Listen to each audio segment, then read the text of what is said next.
R. Holmes and Company, John Kendrick Bangs. Introducing Mr. Raffles Holmes. It was a blistering night in August. All day long the mercury in the thermometer had been flirting with the figures at the top of the tube, and the promised shower at night which a mendacious weather bureau had been prophesying as a slight mitigation of our sufferings was conspicuous wholly by its absence.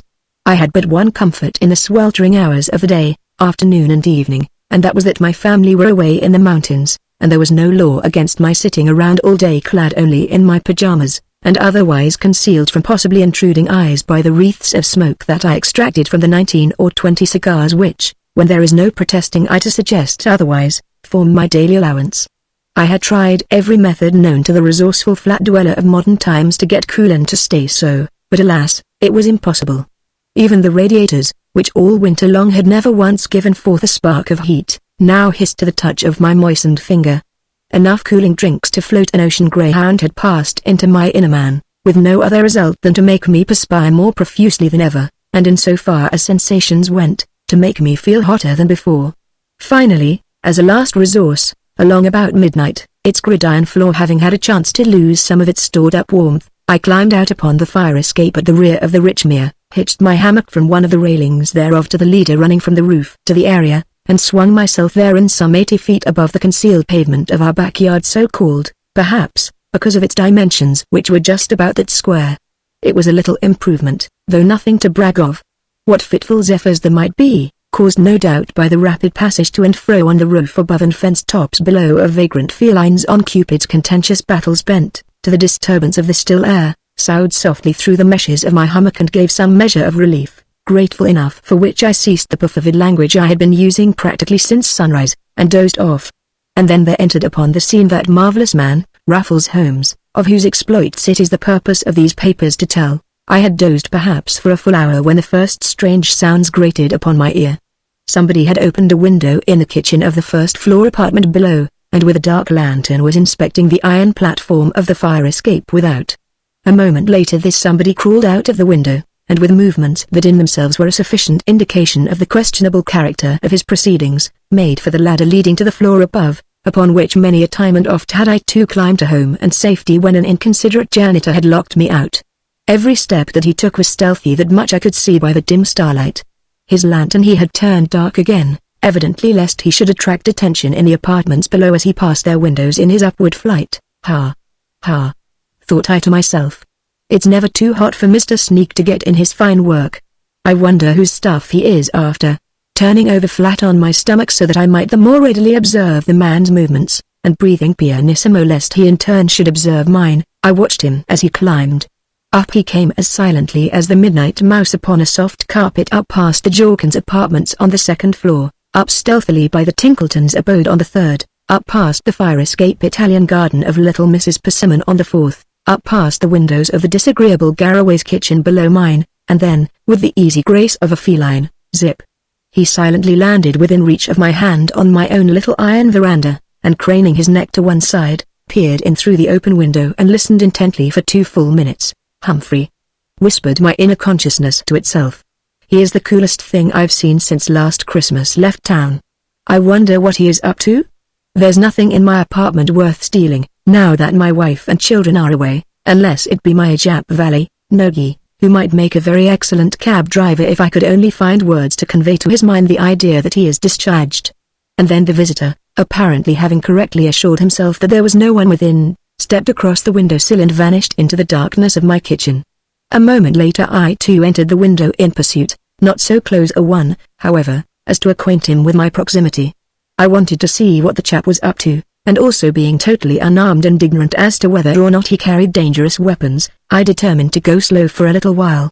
Moreover, the situation was not wholly devoid of novelty, and it seemed to me that here at last was abundant opportunity for a new sensation. As he had entered, so did he walk cautiously along the narrow bowling alley that serves for a hallway connecting my drawing room and library with the dining room, until he came to the library, into which he disappeared.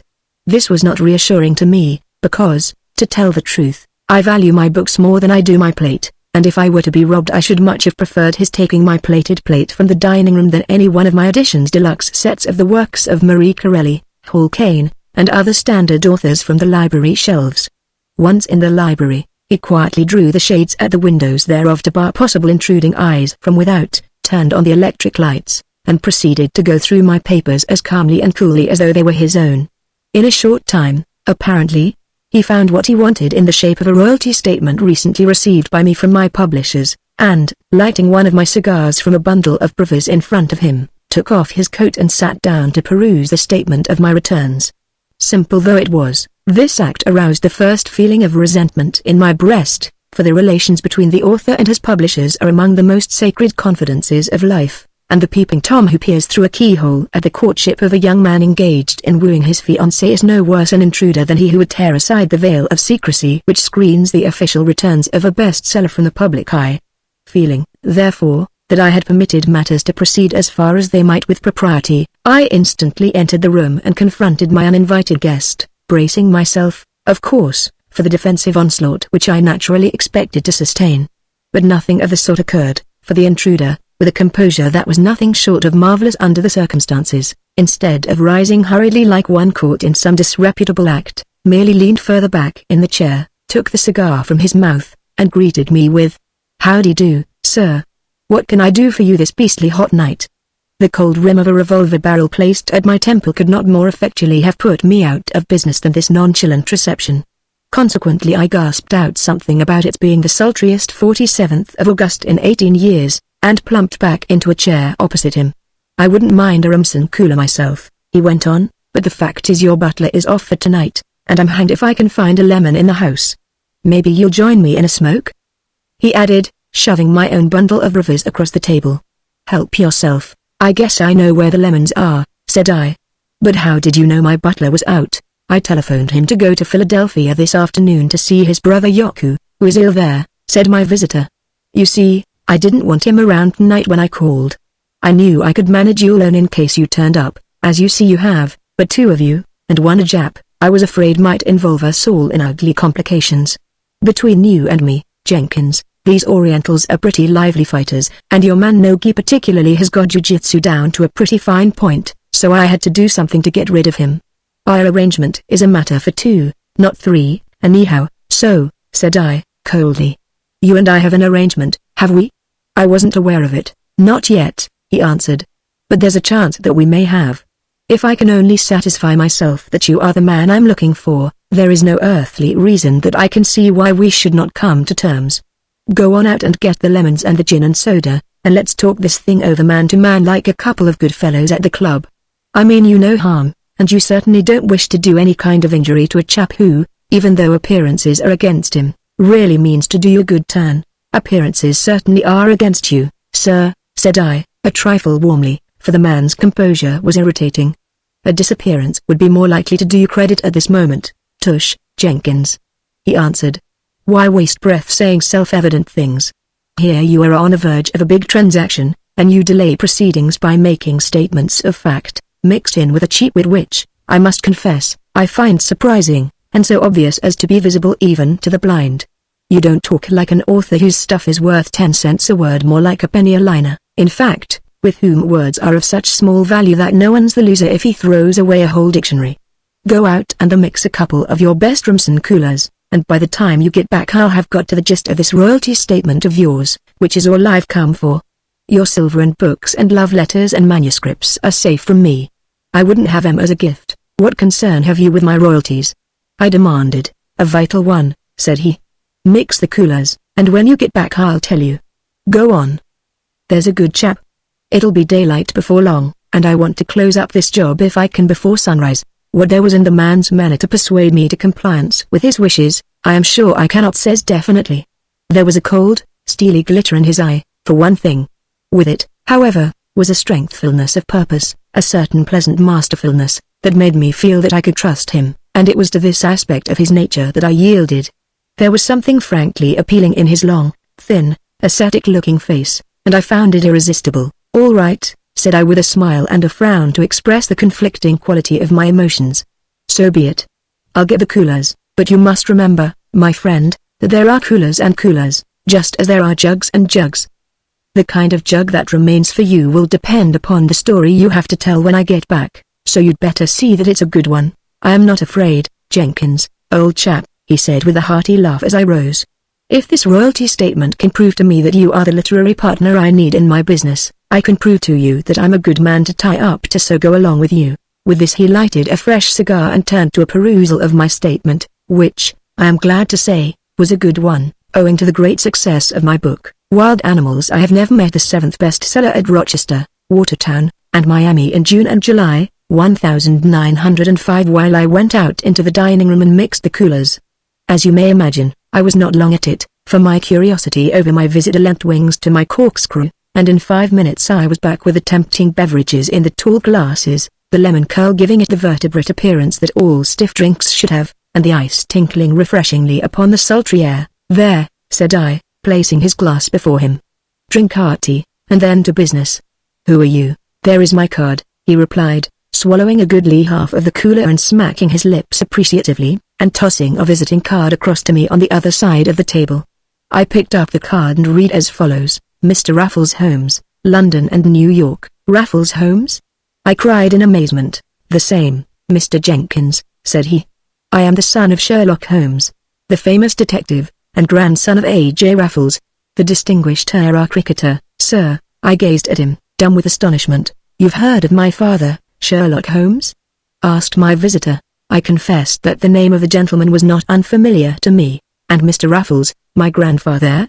he persisted. "If there ever was a story of that fascinating man that I have not read, Mr. Holmes," said I beg you will let me have it." "Well, then," said he with that quick, nervous manner which proved him a true son of Sherlock Holmes, "did it never occur to you as an extraordinary happening, as you read of my father's wonderful powers as a detective, and of Raffles' equally wonderful prowess as let us not mince words, as a thief, Mr. Jenkins, the two men operating in England at the same time, that no story ever appeared in which Sherlock Holmes's genius was pitted against the subtly planned misdeeds of Mr. Raffles? Is it not surprising that with two such men as they were, working out their destinies in almost identical grooves of daily action, they should never have crossed each other's paths? As far as the public is the wiser, and in the very nature of the conflicting interests of their respective lines of action as men, the one pursuing, the other pursued, they should to the public's knowledge never have clashed. "Now that you speak of it," said I, "it was rather extraordinary that nothing of the sort happened. One would think that the sufferers from the depredations of Raffles would immediately have gone to Holmes for assistance in bringing the other to justice. Truly, as you intimate, it was strange that they never did." "Pardon me, Jenkins," put in my visitor. "I never intimated anything of the sort. What I intimated was that no story of any such conflict ever came to light. As a matter of fact, Sherlock Holmes was put upon a Raffles case in 1883, and while success attended upon every step of it, and my grandfather was run to earth by him as easily as was ever any other criminal in Holmes's grip, a little naked god called Cupid stepped in, saved Raffles from jail, and wrote the word failure across Holmes's docket of the case. I, sir, am the only tangible result of Lord Dorrington's retainers to Sherlock Holmes." "You speak enigmatically, after the occasional fashion of your illustrious father," said I. "The Dorrington case is unfamiliar to me." "Naturally so," said my vis-à-vis. "Because, save to my father, my grandfather, and myself, the details are unknown to anybody. Not even my mother knew of the incident, and as for Dr. Watson and Bunny, the scribes through whose industry the adventures of those two great men were respectively narrated to an absorbed world, they didn't even know there had ever been a Dorrington case, because Sherlock Holmes never told Watson and Raffles never told Bunny. But they both told me, and now that I am satisfied that there is a demand for your books, I am willing to tell it to you with the understanding that we share and share alike in the profits if perchance you think well enough of it to write it up." "Go on," I said. "I'll whack up with you square and honest, which is more than either Watson or Bunny ever did with my father or my grandfather, else I should not be in the business which now occupies my time and attention," said Raffles Holmes with a cold snap to his eyes which I took as an admonition to hew strictly to the line of honor, or to subject myself to terrible consequences. "With that understanding, Jenkins, I'll tell you the story of the Dorrington ruby seal, in which some crime, a good deal of romance, and my ancestry are involved. The adventure of the Dorrington ruby seal. Lord Dorrington, as you may have heard," said Raffles Holmes, leaning back in my easy-chair and gazing reflectively up at the ceiling, "was chiefly famous in England as a sporting peer. His vast estates, in 5 counties, were always open to any sportsman of renown, or otherwise, as long as he was a true sportsman. So open, indeed, was the house that he kept that, whether he was there or not, Little weekend parties of members of the sporting fraternity used to be got up at a moment's notice to run down to Dorrington Castle, Devonshire, to Dorrington Lodge on the Isle of Wight, to Dorrington Hall, near Dublin, or to any other country place for over Sunday. Sometimes there'd be a lot of turf people, sometimes a dozen or more devotes of the prize ring, not infrequently a gathering of the best-known cricketers of the time, among whom, of course, my grandfather, A. J. Raffles, was conspicuous. For the most part, the cricketers never partook of Dorrington's hospitality save when his lordship was present, for your cricket player is a bit more punctilious in such matters than your turfman or ringside habitués. It so happened one year, however, that his lordship was absent from England for the better part of 8 months, and, when the time came for the annual cricket gathering at his Devonshire place, he cabled his London representative to see to it that everything was carried on just as if he were present, and that everyone should be invited for the usual week's play and pleasure at Dorrington Castle. His instructions were carried out to the letter, and, save for the fact that the genial host was absent, the house part went through to perfection. My grandfather, as usual, was the life of the occasion, and all went merry as a marriage bell. 7 months later, Lord Dorrington returned, and a week after that, the loss of the Dorrington jewels from the Devonshire strong boxes was a matter of common knowledge. When, or by whom, they had been taken was an absolute mystery. As far as anybody could find out, they might have been taken the night before his return, or the night after his departure. The only fact in sight was that they were gone Lady Dorrington's diamonds, a half-dozen valuable jewelled rings belonging to his lordship, and, most irremediable of losses, the famous ruby seal which George IV had given to Dorrington's grandfather, Sir Arthur Deering, as a token of his personal esteem during the period of the Regency. This was a flawless ruby, valued at some £6,000 or £7,000 sterling, in which had been cut the Deering arms surrounded by a garter upon which were engraved the words, Derington, which the family, upon Sir Arthur's elevation to the peerage in 1836, took as its title, or Dorrington. His lordship was almost prostrated by the loss. The diamonds and the rings, although valued at £30,000, he could easily replace, but the personal associations of the seal were such that nothing, no amount of money, could duplicate the lost ruby, so that his first act, I broke in, breathlessly, was to send for Sherlock Holmes. My father, said Raffles Holmes.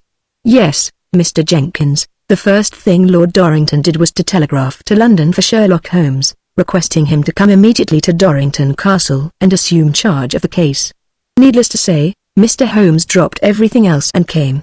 He inspected the gardens, measured the road from the railway station to the castle, questioned all the servants, was particularly insistent upon knowing where the parlour-maid was on the 13th of January, secured accurate information as to the personal habits of his lordship Stax and Nicholas, subjected the chef to a cross-examination that covered every point of his life, from his remote ancestry to his receipt for baking apples, gathered up 3 suitcases of sweeping from his lordship's private apartment, and 2 boxes containing 3 each of every variety of cigars that Lord Dorrington had laid down in his cellar.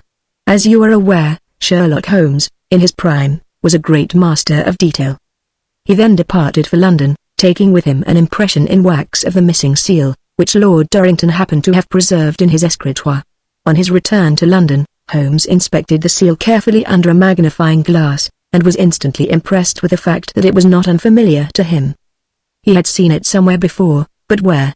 That was now the question uppermost in his mind. Prior to this, he had never had any communication with Lord Dorrington, so that, if it was in his correspondence that the seal had formerly come to him, most assuredly the person who had used it had come by it dishonestly. Fortunately, at that time, it was a habit of my father's never to destroy papers of any sort.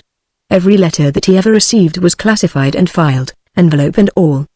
The thing to do, then, was manifestly to run over the files and find the letter, if indeed it was in or on a letter that the seal had first come to his attention. It was a Herculean job, but that never feazed Sherlock Holmes, and he went at it tooth and nail. Finally his effort was rewarded. Under applications for autograph he found a daintily scented little missive from a young girl living at Goring Streatley on the Thames, the daughter, she said, of a retired missionary the Reverend James Tattersby, asking him if he would not kindly write his autograph upon the enclosed slip for her collection. It was the regular stock application that truly distinguished men receive in every mail. The only thing to distinguish it from other applications was the beauty of the seal on the fly of the envelope, which attracted his passing notice and was then filed away with the other letters of similar import. Ho! Ho! Quoth Holmes, as he compared the two impressions and discovered that they were identical. An innocent little maiden who collects autographs, and a retired missionary in possession of the Dorrington seal, eh? Well, that is interesting. I think I shall run down to Goring Streatley over Sunday and meet Miss Marjorie Tattersby and her Reverend Father. I'd like to see to what style of people I have entrusted my autograph. To decide was to act with Sherlock Holmes, and the following Saturday, hiring a canoe at Windsor, he made his way up the river until he came to the pretty little hamlet, snuggling in the Thames Valley, if such it may be called, where the young lady and her good father were dwelling. Fortune favoured him in that his prey was still there, both much respected by the whole community, the father a fine-looking, really splendid specimen of a man whose presence alone carried a conviction of integrity and a lofty man, the daughter well, to see her was to love her, and the moment the eyes of Sherlock fell upon her face, that great heart of his, that had ever been adamant to beauty, a very Gibraltar against the wiles of the other sex, went down in the chaos of a first and overwhelming passion. So hard hit was he by Miss Tattersby's beauty that his chief thought now was to avert rather than to direct suspicion towards her. After all, she might have come into possession of the jewel honestly, though how the daughter of a retired missionary, considering its intrinsic value, could manage such a thing, was pretty hard to understand, and he fled back to London to think it over. Arrived there, he found an invitation to visit Dorrington Castle again incog. Lord Dorrington was to have a mixed weekend party over the following Sunday, and this, he thought, would give Holmes an opportunity to observe the characteristics of Dorrington's visitors and possibly gain therefore some clue as to the light-fingered person from whose depredations his lordship had suffered. The idea commended itself to Holmes, and in the disguise of a young American clergyman, whom Dorrington had met in the States, the following Friday found him at Dorrington Castle. Well, to make a long story short, said Raffles Holmes, the young clergyman was introduced to many of the leading sportsmen of the hour, and, for the most part, they passed muster, but one of them did not, and that was the well-known cricketer A.J. Raffles. For the moment Raffles entered the room, jovially greeting everybody about him, and was presented to Lord Dorrington's new guest, Sherlock Holmes recognized in him no less a person than the Reverend James Tattersby, retired missionary of Goring Streatley-on-Thames, and the father of the woman who had filled his soul with love and yearning of the truest sort. The problem was solved. Raffles was, to all intents and purposes, caught with the goods on. Holmes could have exposed him then and there had he chosen to do so, but every time it came to the point the lovely face of Marjorie Tattersby came between him and his purpose. How could he inflict the pain and shame which the exposure of her father's misconduct would certainly entail upon that fair woman, whose beauty and fresh innocence had taken so strong a hold upon his heart? No, that was out of the question. The thing to do, clearly, was to visit Miss Tattersby during her father's absence, and, if possible, ascertain from just how she had come into possession of the seal, before taking further steps in the matter. This he did, making sure, to begin with, that Raffles was to remain at Dorrington Hall for the coming 10 days. Holmes had himself telegraphed for and returned to London.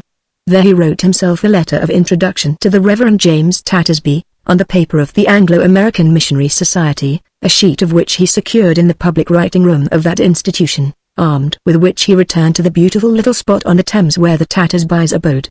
He spent the night at the inn, and, in conversation with the landlord and boatman, learned much that was interesting concerning the Reverend James.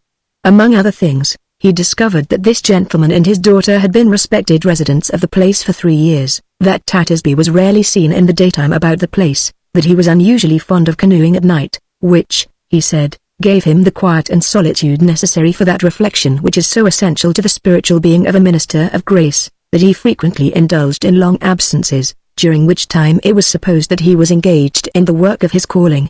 He appeared to be a man of some, but not lavish, means. The most notable and suggestive thing, however, that Holmes ascertained in his conversation with the boatman was that, at the time of the famous Cliveden robbery, when several £1,000s worth of plate had been taken from the Great Hall, that later fell into the possession of a well-known American hotel keeper, Tattersby, who happened to be on the river late that night, was, according to his own statement, the unconscious witness of the escape of the thieves on board a mysterious steam launch, which the police were never able afterwards to locate. They had nearly upset his canoe with the wash of their rapidly moving craft as they sped past him after having stowed their loot safely on board. Tattersby had supposed them to be employees of the estate, and never gave the matter another thought until 3 days later, when the news of the robbery was published to the world. He had immediately communicated the news of what he had seen to the police, and had done all that lay in his power to aid them in locating the robbers, but all to no purpose. From that day to this the mystery of the Clifton plot had never been solved. The following day Holmes called at the Tattersby cottage, and was fortunate enough to find Miss Tattersby at home. His previous impression as to her marvelous beauty was more than confirmed, and each moment that he talked to her she revealed new graces of manner that completed the capture of his hitherto unsusceptible heart. Miss Tattersby regretted her father's absence. He had gone, she said, to attend a secret missionary conference at Bentleycod in Wales, and was not expected back for a week, all of which quite suited Sherlock Holmes. Convinced that, after years of waiting, his affinity had at last crossed his path, he was in no hurry for the return of that parent, who would put an instant quietus upon this affair of the heart. Manifestly the thing for him to do was to win the daughter's hand, and then intercept the father, acquaint him with his aspirations, and compel acquiescence by the force of his knowledge of Raffles's misdeed. Hence, instead of taking his departure immediately, he remained at the Goring Street Inn, taking care each day to encounter Miss Tattersby on one pretext or another, hoping that their acquaintance would ripen into friendship, and then into something warmer. Nor was the hope a vain one, for when the Farm Marjorie learned that it was the visitor's intention to remain in the neighborhood until her father's return, she herself bade him to make use of the old gentleman's library, to regard himself always as a welcome daytime guest.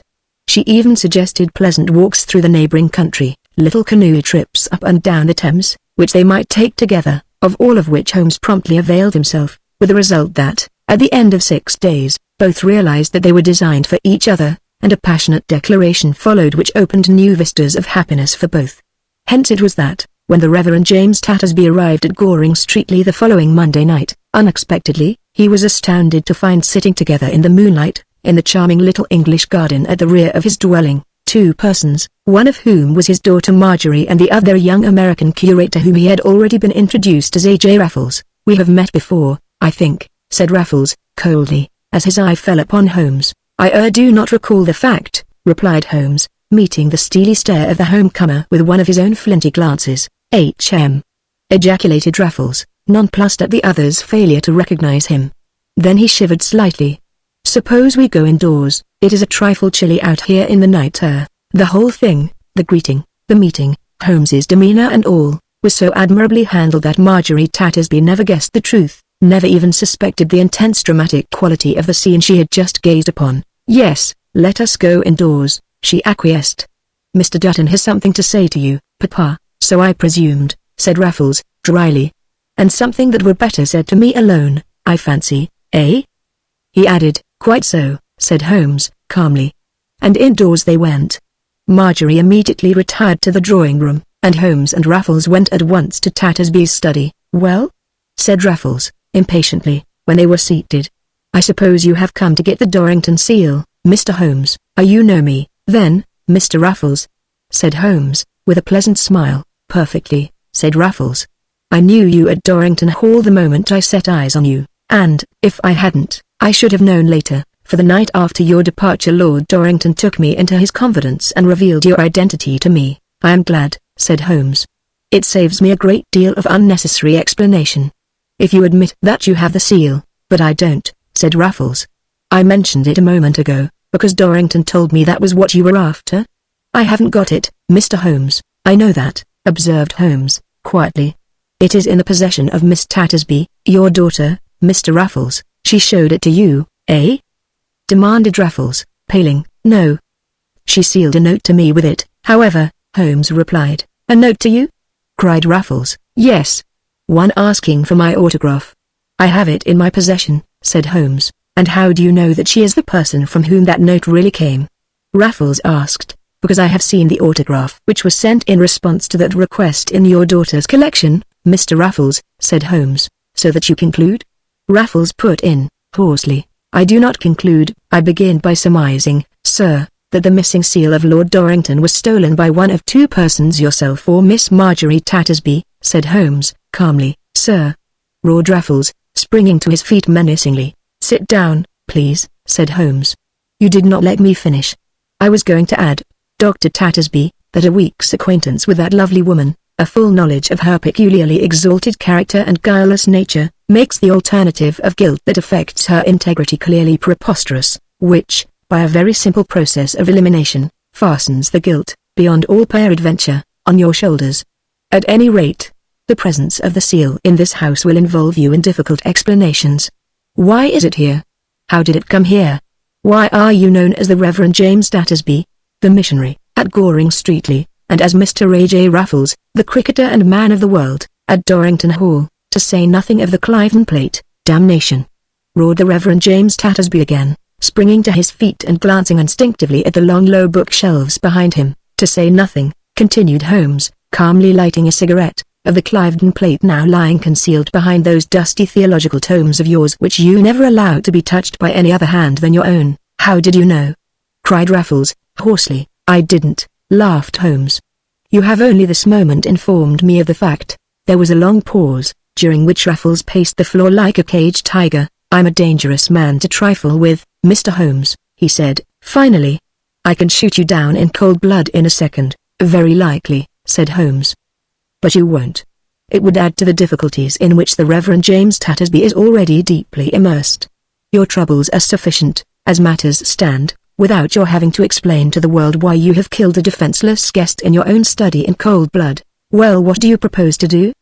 Demanded Raffles, after another pause. Marry your daughter, Mr. Raffles, or Tattersby, whatever your permanent name is. I guess it's Tattersby in this case, said Holmes. I love her and she loves me. Perhaps I should apologize for having wooed and won her without due notice to you, but you doubtless will forgive that. It's a little formality you sometimes overlook yourself when you happen to want something that belongs to somebody else. What Raffles would have answered no one knows. He had no chance to reply, for at that moment Marjorie herself put her radiantly lovely little head in at the door with a "May I come in?" And a moment later she was gathered in Holmes's arms, and the happy lovers received the Reverend James Tattersby's blessing. They were married a week later, and, as far as the world is concerned, the mystery of the Dorrington seal and that of the Cliveden Plate was never solved. It is compounding a felony, Raffles, said Holmes, after the wedding, but for a wife like that, hanged if I wouldn't compound the 10 Commandments. I hope, I ventured to put in at that point, that the marriage ceremony was not performed by the Reverend James Tattersby. Not on your life, retorted Raffles Holmes. My father was too fond of my mother to permit of any flaw in his title. A year later I was born, and well, here I am, son of one, grandson of the other, with hereditary traits from both strongly developed and ready for business. I want a literary partner, a man who will write me up as Bunny did Raffles, and Watson did Holmes, so that I may get a percentage on that part of the swag. I offer you the job, Jenkins. Those royalty statements show me that you are the man, and your books prove to me that you need a few fresh ideas. Come, what do you say? Will you do it, my boy? Said I, enthusiastically. Don't say another word. Will I? Well, just try me. And so it was that Raffles Holmes and I struck a bargain and became partners. The Adventure of Mrs. Burlingame's Diamond Stomacher. I had seen the marvelous creation very often at the opera, and in many ways resented it. Not that I was in the least degree a victim to envy, hatred, and malice towards those who are possessed of a superabundance of this world's good things, far from it. I rejoice in the great fortunes of earth because, with every dollar corralled by the superior energies of the multimillionaires, the few there are for other men to seek, and until we stop seeking dollars and turn our minds to other, finer things, there will be no hope of peace and sweet content upon this little green ball we inhabit. My resentment of Mrs. Burlingame's Diamond Stomacher was not then based on envy of its possession, but merely upon the twofold nuisance which it created at the opera house, as the lady who wore it sat and listened to the strains of Wagner, Bizet, or Gounod, mixed in with the small talk of Reggie Stockson, Tommy de Coupon, and other lights of the social firmament.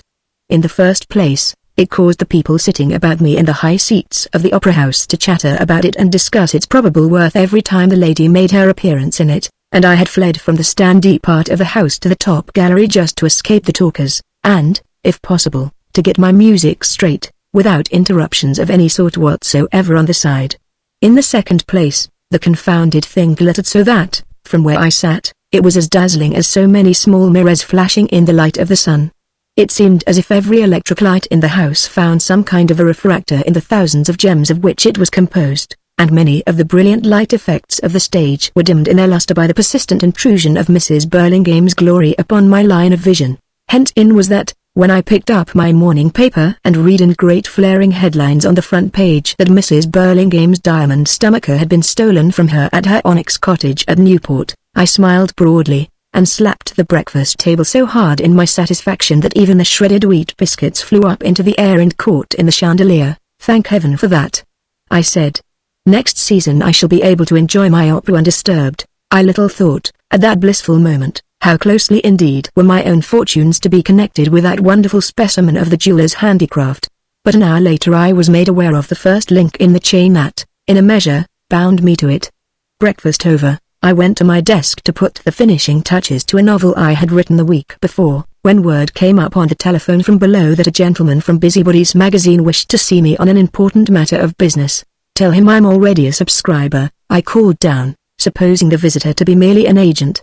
I took the magazine, and a set of Chaucer in a revolving bookcase, from one of their agents last month and have paid my $1. In a moment another message came over the wire. "The gentleman says he wants to see you about writing a couple of full-page sonnets for the Christmas number." The office man phoned up. "Show him up," I replied, instantly. 2 minutes later a rather handsome man, with a fine eye and a long, flowing grey beard, was ushered into my apartment. "I am Mr. Stikes, of Busybodies, Mr. Jenkins," he said, with a twinkle in his eye. "We thought you might like to contribute to our Christmas issue. We want 2 sonnets, one on the old Christmas and the other on the new.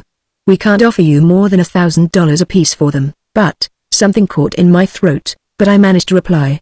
"I might shade my terms a trifle since you want as many as 2, I gurgled.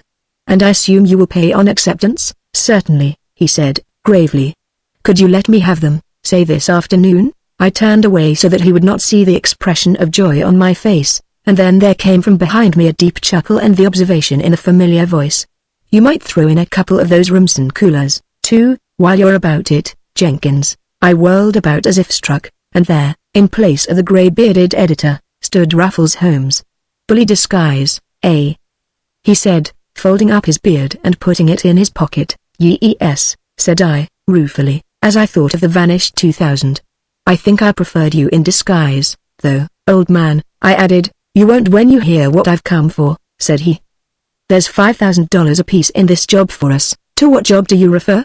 I asked. "The Burlingame case," he replied. "I suppose you read in the papers this morning how Mrs. Burlingame's diamond stomacher has turned up missing." "Yes," said I, "and I'm glad of it." "You ought to be," said Holmes, "since it will put $5,000 in your pocket. You haven't heard yet that there is a reward of $10,000 offered for its recovery. The public announcement has not yet been made, but it will be in tonight's papers, and we are the chaps that are going to get the reward." "But how?" I demanded. "Leave that to me," said he. "By the way, I wish you'd let me leave this suitcase of mine in your room for about 10 days. It holds some important papers, and my shop is turned topsy-turvy just now with the painters." "Very well," said I. "I'll shove it under my bed." I took the suitcase as Holmes had requested, and hid it away in my bedroom, immediately returning to the library, where he sat smoking one of my cigars as cool as a cucumber. There was something in his eye, however, that aroused my suspicion. As soon as I entered, "See here, Holmes," said I. "I can't afford to be mixed up in any shady business like this, you know. Have you got that stomacher?" "No, I haven't," said he. "Honor bright I haven't." I eyed him narrowly. "I think I understand the evasion," I went on. "You haven't got it because I have got it. It's in that suitcase under my bed. Open it and see for yourself," said he. "It isn't there." "But you know where it is?" I demanded. "How else could I be sure of that $10,000 reward?" he asked. "Where is it?" I demanded. It isn't located yet, that is, not finally," said he. "And it won't be for 10 days. 10 days from now Mrs. Burlingame will find it herself and we'll divvy on the reward, my boy, and not a trace of dishonesty in the whole business." And with that Raffles Holmes filled his pockets with cigars from my stores, and bidding me be patient went his way. The effect of his visit upon my nerves was such that any more work that day was impossible. The fear of possible complications to follow upset me wholly, and, despite his assurance that the suitcase was innocent of surreptitiously acquired stomachers, I could not rid my mind of the suspicion that he made of my apartment a fence for the concealment of his booty. The more I thought of it the more was I inclined to send for him and request him to remove the bag forthwith, and yet, if it should so happen that he had spoken the truth, I should by that act endanger our friendship and possibly break the pact, which bade fair to be profitable. Suddenly I remembered his injunction to me to look for myself and see if the stomacher really was concealed there, and I hastened to act upon it. It might have been pure bluff on his part, and I resolved not to be bluffed. The case opened easily, and the moment I glanced into it my suspicions were allayed. It contained nothing but bundle after bundle of letters tied together with pink and blue ribbons, one or two old daguerreotypes, some locks of hair, and an ivory miniature of Raffles Holmes himself as an infant. Not a stomacher, diamond or otherwise, was hid in the case, nor any other suspicious object, and I closed it with a sheepish feeling of shame for having intruded upon the sacred correspondence and relics of the happy childhood days of my new friend. That night, as Holmes had asserted, a reward of $10,000 was offered for the recovery of the Burlingame stomacher, and the newspapers for the next 10 days were full of the theories of detectives of all sorts, amateur, professional, and repertorial. Central office was after it in one place, others sought it elsewhere. The editor of one New York paper printed a full list of the names of the guests at Mrs. Burlingame's dinner the night the treasure was stolen, and, whether they ever discovered it for themselves or not, several bearers of highly honored social names were shadowed by reporters and others everywhere they went for the next week. At the end of 5 days the reward was increased to $20,000. And then Raffles Holmes's name began to appear in connection with the case. Mrs. Burlingame herself had sent for him, and, without taking it out of the hands of others, had personally requested him to look into the matter. He had gone to Newport and looked the situation over there. He had questioned all the servants in her 2 establishments at Newport and New York, and had finally assured the lady that, on the following Tuesday morning, he would advise her by wire of the definite location of her missing jewel. During all this time Holmes had not communicated with me at all, and I began to fear that, offended by my behavior at our last meeting, he had cut me out of his calculations altogether, when, just as I was about to retire on Sunday night, he reappeared as he had first come to me, stealing up the fire escape, and this time he wore a mask, and carried unquestionably a burglar's kit and a dark lantern. He started nervously as he caught sight of me reaching up to turn off the light in the library. "Hang it, cool, Jenkins," he cried. "I thought you'd gone off to the country for the weekend." "No," said I. "I meant to go, but I was detained." "What's up?" "Oh, well, I may as well out with it," he answered. "I didn't want you to know, but well, watch and see." With this Raffles Holmes strode directly to my bookcase, removed my extra illustrated set of Fox's Book of Martyrs, in 5 volumes, from the shelves, and there, resting upon the shelf behind them, glittered nothing less than the missing stomacher. "Great heavens, Holmes," I said, "what does this mean?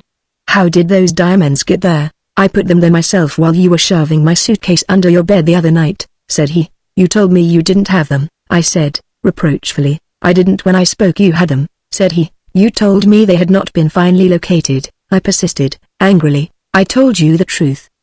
"They were only temporarily located," he answered. "I'm going to locate them definitely tonight, and tomorrow Mrs. Burlingame will find them." "Where?" I cried. "In her own safe in her New York house," said Raffles Holmes. "You?" "Yes, I took them from Newport myself." "Very easy job, too," said Raffles Holmes. "Ever since I saw them at the opera last winter I have had this in mind, so when Mrs. Burlingame gave her dinner I served as an extra butler from Delmonico's, drugged the regular chap up on the train on his way up from New York, took his clothes, and went in his place. That night I rifled the Newport safe of the stomacher, and the next day brought it here. Tonight I take it to the Burlingame house on 5th Avenue, secure entrance through a basement door, to which, in my capacity of detective, I have obtained the key, and, while the caretakers sleep, Mrs. Burlingame's diamond stomacher will be placed in the safe on the 1st floor back. Tomorrow morning I shall send Mrs. Burlingame this message: "Have you looked in your New York safe?" Signed, Raffles Holmes. He continued. "She will come to town by the first train to find out what I mean. We will go to the residence, she will open the safe, and $20,000 for us. By Jove, Holmes, you're a wonder," said I. "This stomacher is worth $250,000 at the least," I added, as I took the creation in my hand. "Pot of money that." "Yes," said he, with a sigh, taking the stomacher from me and fondling it. "The Raffles in me tells me that, with the Sherlock Holmes in my veins, well, I can't keep it, Jenkins, if that is what you mean." I blushed at the intimation conveyed by his words, and was silent, and Holmes, gathering up his tools and stuffing the stomacher in the capacious bosom of his coat, bade me au revoir, and went out into the night. The rest is already public property. All the morning papers were full of the strange recovery of the Burlingame stomacher the following Tuesday morning, and the name of Raffles Holmes was in every mouth. That night, the very essence of promptitude, Holmes appeared at my apartment and handed me a check for my share in the transaction. "Why, what does this mean?" I cried, As I took in the figures, $12,500, I thought it was to be only $10,000. It was, said Raffles Holmes, but Mrs. Burlingame was so overjoyed at getting the thing back she made the check for $25,000 instead of for $20,000. You're the soul of honor, Holmes. I murmured. On my father's side, he said, with a sigh. On my mother's side it comes hard. And Mrs. Burlingame, didn't she ask you how you ferreted the thing out? I asked. Yes, said Holmes. But I told her that that was my secret, that my secret was my profession, and that my profession was my bread and butter. But she must have asked you who was the guilty person? I persisted. Yes, said Holmes, she did, and I took her for a little gallop through the social register, in search of the guilty party, that got on her nerves, so that when it came down to an absolute question of identity she begged me to forget it. I am dull of comprehension, Raffles, said I. Tell me exactly what you mean. Simply this, said Raffles Holmes. The present 400 consists of about 19,250 people, of whom about 25% go to Newport at one time or another, say, 4,812. Of these 4,812 about 10% are eligible for invitations to the Burlingame dinners, or 480. Now whom of the 480 possibilities having access to the Burlingame cottage would we naturally suspect? Surely only those who were in the vicinity the night of the robbery. By a process of elimination we narrowed them down to just 10 persons exclusive of Mrs. Burlingame herself and her husband, old Billy Burlingame. We took the lot and canvassed them. There were Mr. and Mrs. Willington Bodfish. They left early and the stomacher was known to be safe at the time of their departure. There were Bishop and Mrs. Pounderby, neither of whom would be at all likely to come back in the dead of night and remove property that did not belong to them. There were Senator and Mrs. Jorrocks. The Senator is after bigger game than diamond stomachers, and Mrs. Jorrocks is known to be honest. There were Harry Gadsby and his wife. Harry doesn't know enough to go in when it rains, and is too timid to call even his soul his own, so he couldn't have taken it, and Mrs. Gadsby is long on stomachers, having at least 5, and therefore would not be likely to try to land a 6th by questionable means. In that way we practically cleared 8 possibilities of suspicion. Now, Mrs. Burlingame, said I, that leaves 4 persons still in the ring: yourself, your husband, your daughter, and the Duke of Snarleyow, your daughter's newly acquired fiancé, in whose honor the dinner was given. Of these 4, you are naturally yourself the first to be acquitted. Your husband comes next, and is not likely to be the guilty party, because if he wants a diamond stomacher he needn't steal it, having money enough to buy a dozen of them if he wishes. The third, your daughter, should be regarded as equally innocent, because if she was really desirous of possessing the jewel all she had to do was to borrow it from you. That brings us down to the Duke of— Hush! I beg of you, Mr. Raffles Holmes, she cried, in great agitation. Not another word, I beseech you. If anyone should overhear us, the subject, after all, is an unprofitable one, and I'd rather drop it, and it has just occurred to me that possibly I put the jewel in the safe yourself? I suggested. Yes, said Mrs. Burlingame, with a grateful glance and a tremendous sigh of relief. Now that I think of it, Mr. Raffles Holmes, that was it. I remember perfectly that I didn't wear it at all the night of my little dinner, and that I did leave it behind me when I left town. Humphrey, said I. That may account for the extra $5,000, it may, said Raffles Holmes, pursing his lips into a deprecatory smile. The adventure of the missing pendants, I think, said Raffles Holmes, as he ran over his expense account while sitting in my library one night some months ago, that in view of the present condition of my exchequer, my dear Jenkins, it behoveth me to get busy. Owning a motor car is a demmed expensive piece of business, and my balance at the back has shrunk to about $1,683.59, thanks to my bills for cogs, clutches, and gasoline, plus the chauffeur's fines. In what capacity shall you work, Raffles or Holmes? I asked, pausing in my writing and regarding him with that affectionate interest which contact with him had inspired in me. Play the combination always, Jenkins, he replied. If I did the Raffles act alone, I should become the billionaire in this land of silk and money. Your rich are so careless of their wealth, but where would my conscience be? On the other hand, if I stuck to the Holmes act exclusively, I'd starve to death, but the combination other is moderate fortune, my boy, with peace of mind thrown in. Here he rose up, buttoned his coat about his spare figure, and reached out for his hat. I guess I'll tackle that case of the missing pendants tomorrow, he continued, flicking the ash from his cigar and gazing up at the ceiling with that strange twist in his eye which I had learned to regard as the harbinger of a dawning idea in his mind. There's $10,000 for somebody in that job, and you and I might as well have it as anyone else." "I'm ready," said I. As well I might be, for all I had to do in the matter was to record the adventure and take my half of the profits. No very difficult proceeding in either case. "Good," quoth he. "I'll go to Gaffney and Company tomorrow and offer my services." "You have a clue?" I asked. "I have an idea," he answered. "As for the lost diamonds, I know no more of their whereabouts than you do, but I shall be able beyond all question to restore to Gaffney and Company 2 pendants just as good as those they have lost, and if I do that I am entitled to the reward, I fancy, am I not?" "Most certainly," said I. "But where the dickens will you find 2 such stones? They are worth $50,000 apiece, and they must match perfectly the 2 remaining jewels which Gaffney and Company have in their safe." "I'll match 'em so closely that their own mother couldn't tell 'em apart," said Holmes, with a chuckle. "Then the report that they are of such rarity of cut and luster is untrue?" I asked. "It's perfectly true," said Holmes, "but that makes no difference. The 2 stones that I shall return 2 weeks from today to Gaffney and Company will be as like the 2 they have as they are themselves. Ta-ta, Jenkins, you can count on your half of that 10,000 as surely as though it is jingled now in your pockets." And with that Raffles Holmes left me to my own devices.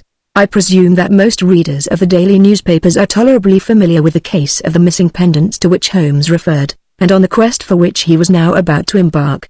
There may be some of you, however, who have never heard of the mysterious robbery of Gaffney & Co., by which 2 diamonds of almost matchless purity, half of a quartet of these stones pear-shaped and valued at $50,000 each, had disappeared almost as if the earth had opened and swallowed them up. They were a part of the famous Gloria diamond, found last year at Kimberley, a huge, uncut gem of such value that no single purchaser for it could be found in the world. By a syndicate arrangement Gaffney and Company had assumed charge of it, and were in the process of making for a customer a bar with 4 pendants cut from the original, when 2 of them disappeared. They had been last seen in the hands of trusted employee of many years' standing, to whom they had been entrusted for mounting, and he had been seen to replace them, at the end of the day's work, in the little cage-like office of the custodian of the safe in which jewels of great value were kept at night. This was the last seen of them, and although 5 weeks had elapsed since the discovery of their loss and Holmes's decision to look into the matter, no clue of the slightest description had been discovered by the thousands of sleuths, professional or amateur, who had interested themselves in the case. He had such assurance. I muttered. To hear him talk one would almost believe that they were already in his possession. I did not see Raffles Holmes again for 5 days, and then I met him only by chance, nor should I have known it was he had he not made himself known to me. I was on my way uptown, a little after 6 o'clock, and as I passed Gaffney's an aged man emerged from the employed entrance, carrying a small bag in his hand. He was apparently very nearsighted, for he most unceremoniously bumped into me as he came out of the door onto the sidewalk. Deference to age has always been a weakness of mine, and I apologized, although it was he that was at fault. "Don't mention it, Jenkins," he whispered. "You are just the man I want to see. Café Panhard tonight 11 o'clock. Just happen in, and if a foreign-looking person with a red beard speaks to you don't throw him down, but act as if you were not annoyed by his mistake. You know me?" I asked. "Tush, man, I'm Raffles Holmes." And with that he was off. His makeup was perfect, and as he hobbled his way along Broadway through the maze of cars, trucks, and hansoms, there was not in any part of him a hint or a suggestion that brought to mind my alert partner. Of course my excitement was intense. I could hardly wait for 11 o'clock to come, and at 9:30 I found myself in front of the Café Panhard a full hour and a half ahead of time, and never were there more minutes in that period of waiting than there seemed to be then as I paced Broadway until the appointed hour. It seemed ages before the clock down in front of the Wild building pointed to 10:55, but at last the moment arrived, and I entered the café, taking one of the little tables in the farther corner, where the light was not unduly strong and where the turmoil of the Hungarian band was reduced by distance from molto fortissimo to a moderate approach to a pianissimo, which would admit of conversation. Again I had to wait, but not for so long a time. It was 20 minutes past 11 when a fine-looking man of military bearing, wearing a full red beard, entered, and after looking the café over, sauntered up to where I sat. "Good evening, Mr. Jenkins," said he, with a slight foreign accent. "Are you alone?" "Yes," said I. "If you don't mind, I should like to sit here for a few moments," he observed, pulling out the chair opposite me. "I have your permission?" "Certainly, Mr. Robinstein is my name," said he, sitting down, and producing a letter from his pocket. "I have here a note from my old friend Raffles Holmes, a note of introduction to you." I am a manufacturer of paste jewels, or rather was.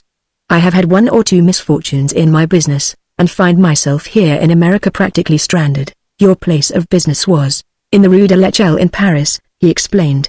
I lost everything in unfortunate speculation, and have come here to see if I could not get a new start. Mr. Holmes thinks you can use your influence with Marcoux & Co., the theatrical costumers, who, I believe, manufacture themselves all the stage jewelry they use in their business, to give me something to do. It was said in Paris that the gems which I made were of such quality that they would deceive, for a time anyhow, the most expert lapidaries, and if I can only get an opening with Marcoux & Company, I am quite confident that you will not repent having exerted your good offices in my behalf. Why, certainly, Mr. Robinstein, said I. Any friend of Raffles Holmes may command my services. I know Tommy Marcoux very well, and as this is a pretty busy time with him, getting his stuff out for the fall productions, I have little doubt I shall be able to help you. By Jove, I added, as I glanced over the cafe, that's a singular coincidence. There is Marcoux himself just coming in the doorway. Really? Said Mr. Robinstein, turning and gazing towards the door. He's a different-looking chap from what I had imagined. Perhaps, Mr. Jenkins, it would expedite matters if you— Of course, I interrupted. Tommy is alone, we'll have him over. And I beckoned to Marcoux and invited him to join us. Good, said he, in his wholesale way. Glad to have a chance to see you. I'm so confoundedly busy these days, just think of it. I've been at the shop ever since 8 o'clock this morning. Tommy, I want to introduce you to my friend Mr. Robinstein, said I. Not Isidore Robinstein, of Paris? Said Marcoux. I have that misfortune, Mr. Marcoux, said Robinstein. Misfortune? Gad, Mr. Robinstein, we look at things through different glasses, returned Marcoux. The man who can do your work ought never to suffer misfortune, if he only stays out of the stock market, said Robinstein. Aha, laughed Tommy. Et tu, brute? We all laughed, and if there was any ice to be broken after that, it was along the line of business of the cafe. We got along famously together, and when we parted company, 2 hours later, all the necessary arrangements had been made for Mr. Robinstein to begin at once with Marcoux the following day. In fact, 4 nights later Holmes turned up at my apartment. Well, said I, have you come to report progress? Yes, he said. The reward will arrive on time, but it's been the devil's own job. Pretty, aren't they? He added, taking a small package wrapped in tissue paper out of his pocket, and disclosing its contents. Jerusalem, what beauties! I cried, as my eyes fell on 2 such diamonds as I had never before seen. They sparkled on the paper like bits of sunshine, and that their value was quite $100,000. It did not take one like myself, who knew little of gems, to see at a glance. You have found them, have you? Found what?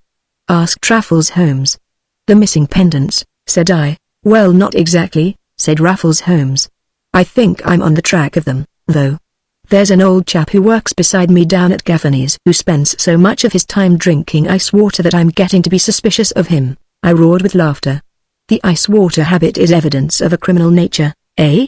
I queried. Not per se, said Holmes, gravely, but in conjunctibus. If my Latin is weak, please correct me. It is a very suspicious habit.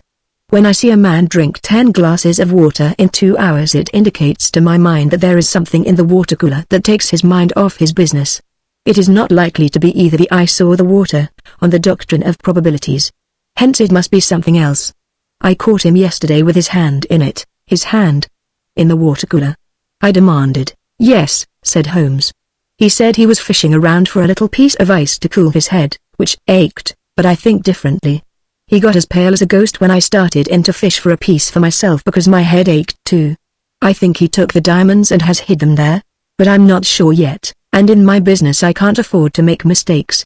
If my suspicions are correct, he is merely awaiting his opportunity to fish them out and light out with them. Then these, I said, are they paste? No, indeed, they're the real thing, said Raffles Holmes, holding up one of the gems to the light, where it fairly coruscated with brilliance. These are the other 2 of the original quartet. Great heavens! Holmes, do you mean to say that Gaffney and Company permit you to go about with things like this in your pocket?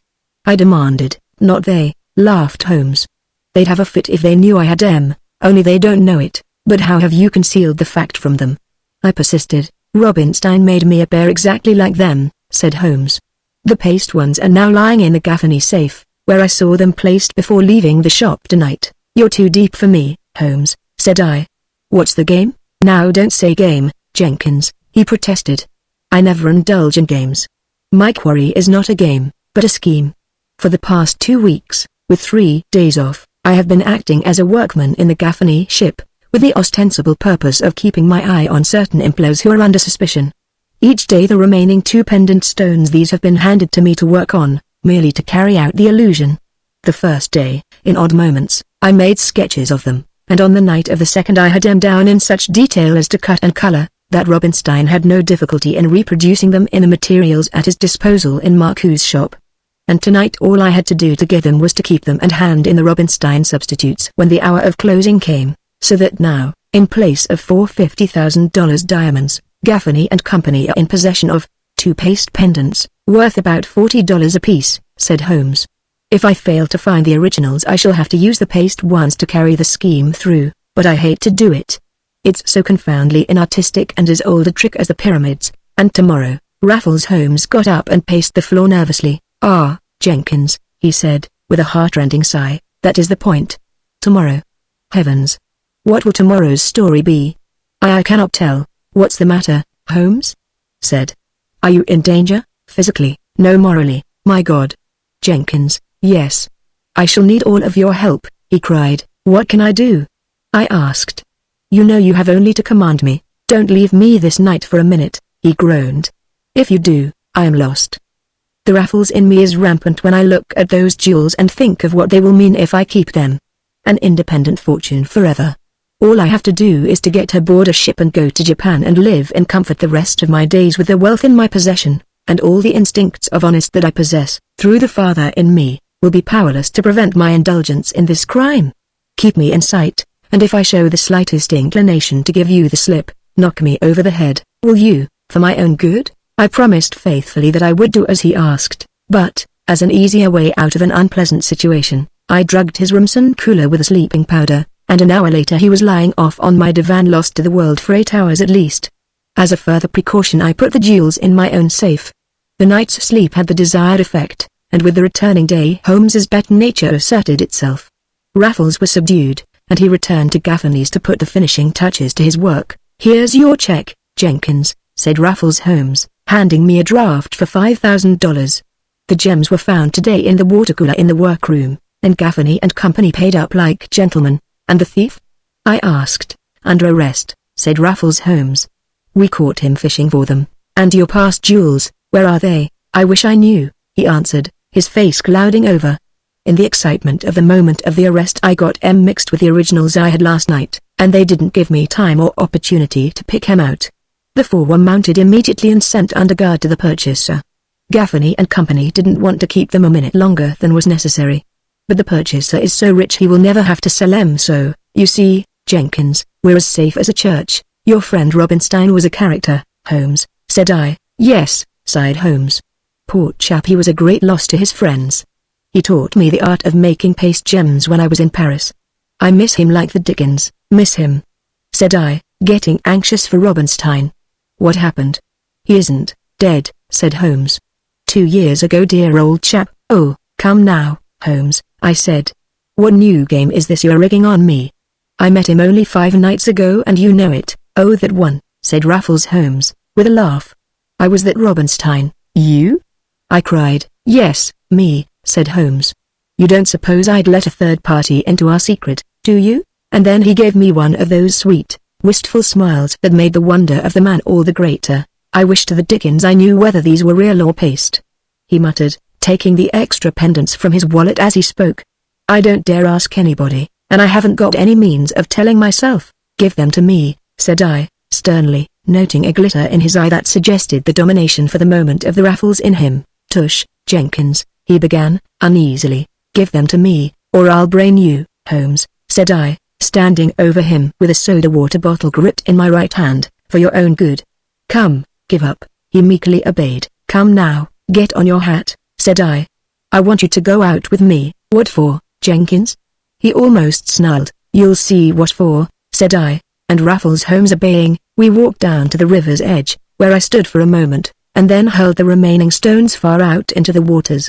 Holmes gave a gasp and then a sigh of relief. There, I said. It doesn't matter much to us now whether the confounded things were real or not. The Adventure of the Brass Check, Jenkins, said Raffles Holmes to me the other night as we sat in my den looking over the criminal news in the evening papers, in search of some interesting material for him to work on. This paper says that Mrs. Wilbraham Ward Smythe has gone to Atlantic City for a week, and will lend her gracious presence to the social functions of the Hotel Garrymore, at that interesting city by the sea, until Monday, the 27th, when she will depart for Chicago, where her sister is to be married on the 29th. How would you like to spend the week with me at the Garrymore? It all depends upon what we are going for, said I. Also, what in thunder has Mrs. Wilbraham Ward Smythe got to do with us, or we with her? Nothing at all, said Holmes. That is, nothing much. Who is she? I asked, eyeing him suspiciously. All I know is what I have seen in the papers, said Holmes. She came in on the Altruria 2 weeks ago, and attracted considerable attention by declaring $130,000 worth of pearl rope that she bought in Paris, instead of, woman-like, trying to smuggle it through the custom house. It broke the heart of pretty nearly every inspector in the service. She'd been watched very carefully by the detective bureau in Paris, and when she purchased the rope there, the news of it was cabled over in cipher, so that they'd all be on the lookout for it when she came in. The whole force on the pier was on the qui-vive, and one of the most expert women searchers on the payroll was detailed to give her special attention the minute she set foot on shore, but instead of doing as they all believed she would do, and giving the inspectors a chance to catch her at trying to evade the duties, to their very great profit, she calmly and coolly declared the stuff, paid her little 65%, like a major, and drove off to the Castoria in full possession of her jewels. The collector of the port had all he could do to keep M from draping the custom house for 30 days. They were all so grief-stricken. She'll probably take the rope to Atlantic City with her. Aha! Said I. That's the milk in the coconut, is it? You're after that pearl rope, are you, Raffles? On my honor as a Holmes, said he, I am not. I shall not touch the pearl rope, although I have no doubt that I shall have some unhappy moments during the week that I am in the same hotel with it. That's one reason why I'd like to have you go along, Jenkins, just to keep me out of temptation. Raffles may need more than Holmes to keep him out of mischief. I am confident, however, that with you to watch out for me, I shall be able to suppress the strong tendency towards evil which at times besets me. We'd better keep out of it altogether, Holmes, said I, not liking the weight of responsibility for his good behavior that more than once he had placed on my shoulders. You don't deny, I suppose, that the pearl rope is a factor in your intentions, whatever they may be? Of course I don't, Jenkins, was his response. If it were not for her pearl rope, Mrs. Wilbraham Ward Smythe could go anywhere she pleased without attracting any more attention from me than a passing motorcar. It would be futile for me to deny that, as a matter of fact. The pearl rope is an essential part of my scheme, and, even if it were not futile to do so, I should still not deny it, because neither my father nor my grandfather, Holmes nor Raffles, ever forgot that a gentleman does not lie. Then count me out, said I, even if there is $7,500 in it for you? He said, with a twinkle in his eye. If it were $107,500 you could still count me out, I retorted. I don't like the business. Very well, said he, with a sigh. I shall have to go alone and endeavor to fight the terrible temptation unaided, with a strong probability that I shall fail, and, yielding to it, commit my first real act of crime, and in that event, with the possibility of a term at Trenton prison, if I am caught. Give it up, Raffles, I pleaded, and all because, in the hour of my need, my best friend, whose aid I begged, refused me, he went on, absolutely ignoring my plea. Oh, well, if you put it on that score, I said, I'll go, but you must promise me not to touch the pearls. I'll do my best not to, he replied. As usual, you have carte blanche to put me out of business if you catch me trying it. With this understanding I accompanied Raffles Holmes to Atlantic City the following afternoon, and the following evening we were registered at the Hotel Garrymore. Holmes was not mistaken in his belief that Mrs. Wilbraham Ward Smythe would take her famous pearl rope to Atlantic City with her.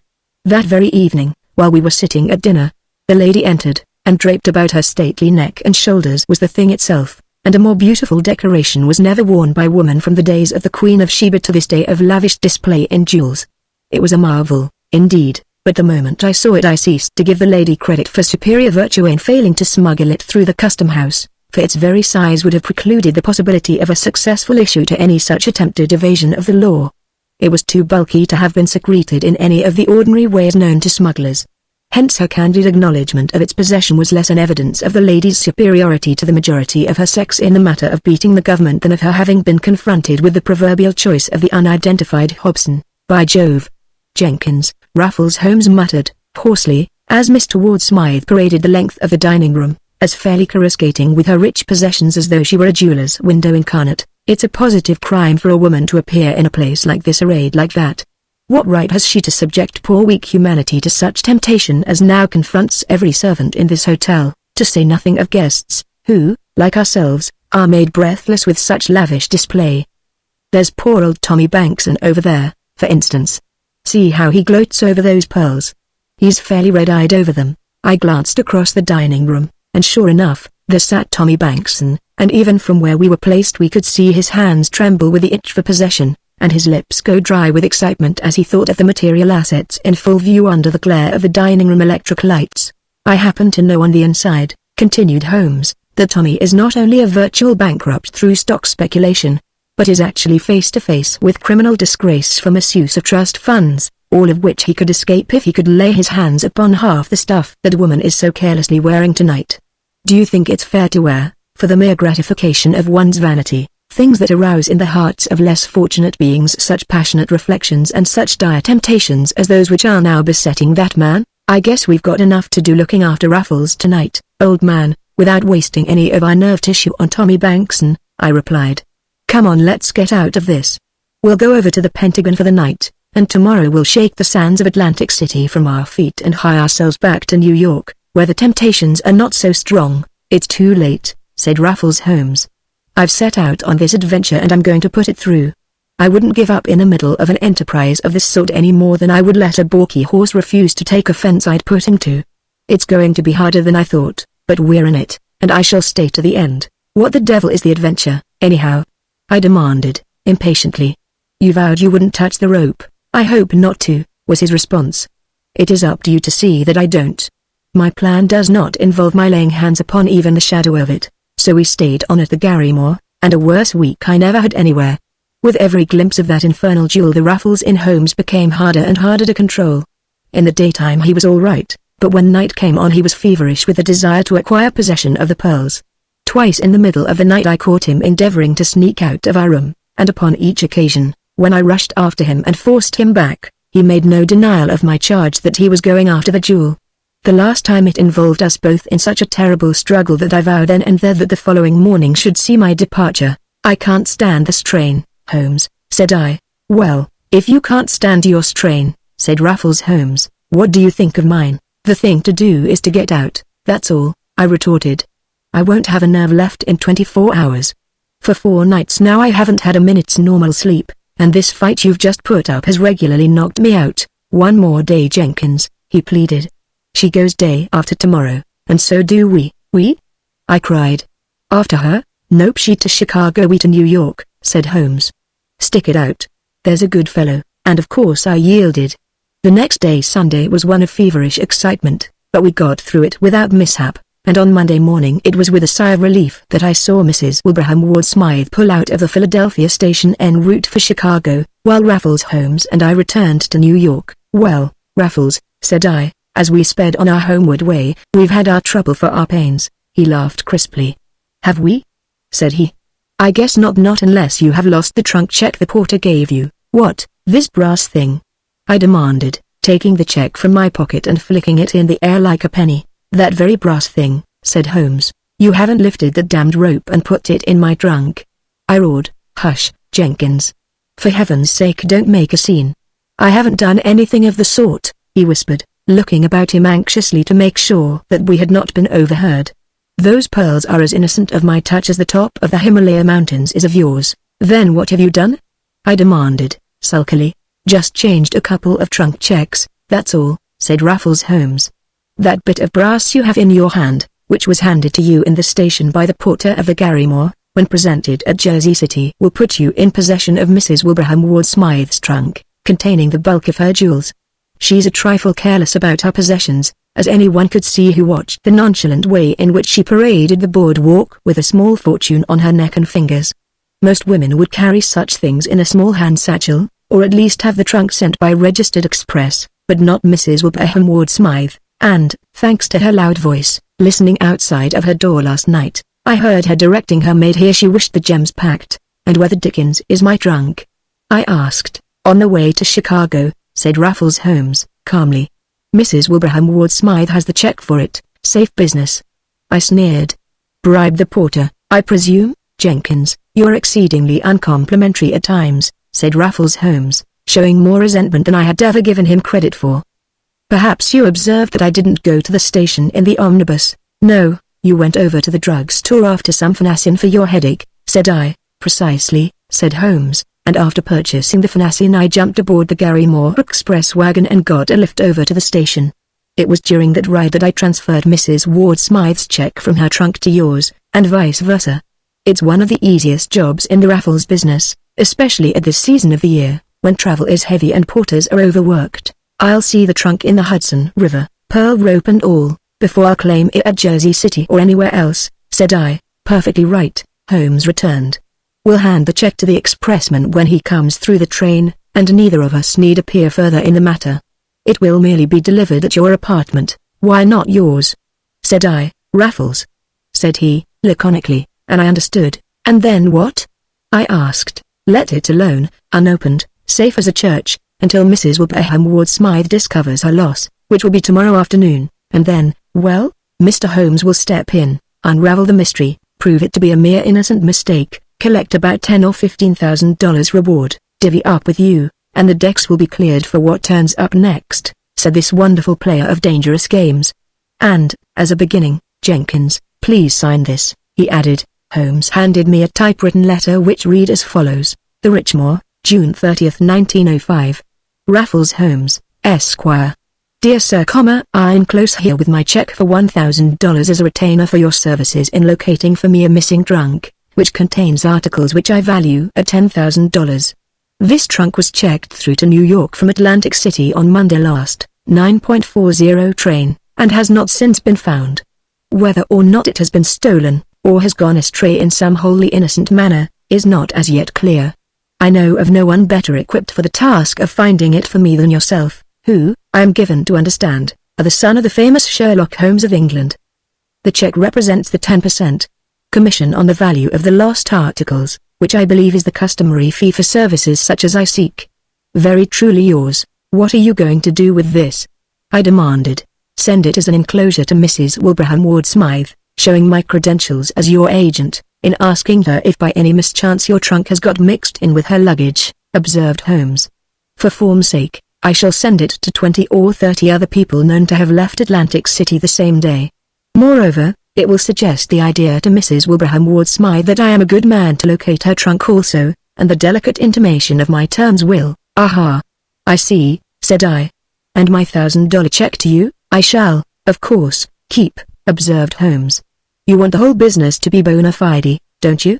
It would be unscrupulous for you to ask for its return. I didn't exactly like the idea, but, after all, there was much in what Holmes said, and the actual risk of my own capital relieved my conscience of the suspicion that by signing the letter I should become a partner in a confidence game. Hence I signed the note, mailed it to Raffles Holmes, enclosing my check for $1,000 with it. 3 days later Holmes entered my room with a broad grin on his face. How's this for business? Said he, handing me a letter he had received that morning from Chicago. Dear Sir, I am perfectly delighted to receive your letter of July 1st. I think I have Mr. Jenkins's missing trunk. What pleases me most, however, is the possibility of your recovering mine, which also went astray at the same time. It contained articles of even greater value than Mr. Jenkins's my pearl rope, among other things, which is appraised at $130,000. Do you think there is any chance of your recovering it for me?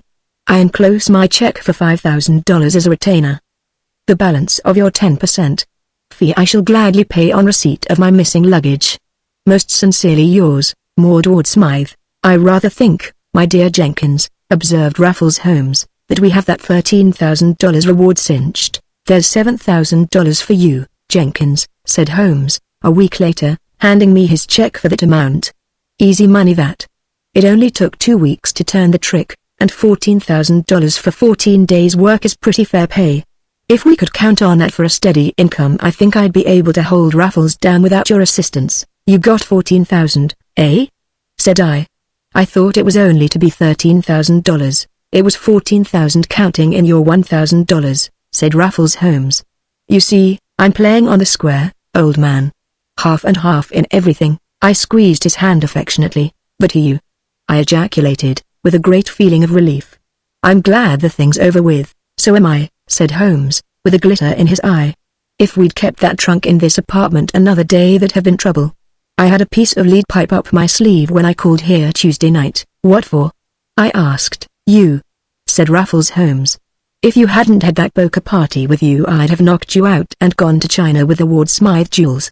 Sherlock Holmes' stock was way below par Tuesday night. The adventure of the hired burglar. I had not seen Raffles Holmes for some weeks, nor had I heard from him, although I had faithfully remitted to his address his share of the literary proceeds of his adventures as promptly as circumstances permitted. $600 on the first tale, $920 on the second, and no less than $1,800 on the third, showing a constantly growing profit on our combination from my side of the venture. These checks had not even been presented for payment at the bank. Fearing from this that he might be ill, I called at Holmes's lodgings in the Rexmere, a well-established bachelor apartment hotel, on 44th Street, to inquire as to the state of his health. The clerk behind the desk greeted me cordially as I entered, and bade me go at once to Holmes's apartment on the 18th floor, which I immediately proceeded to do. Here is Mr. Holmes's latchkey, sir, said the clerk. He told me you were to have access to his apartment at any time. He is in, is he? I asked. I really don't know, sir. I will call up and inquire, if you wish, replied the clerk. Oh, never mind, said I.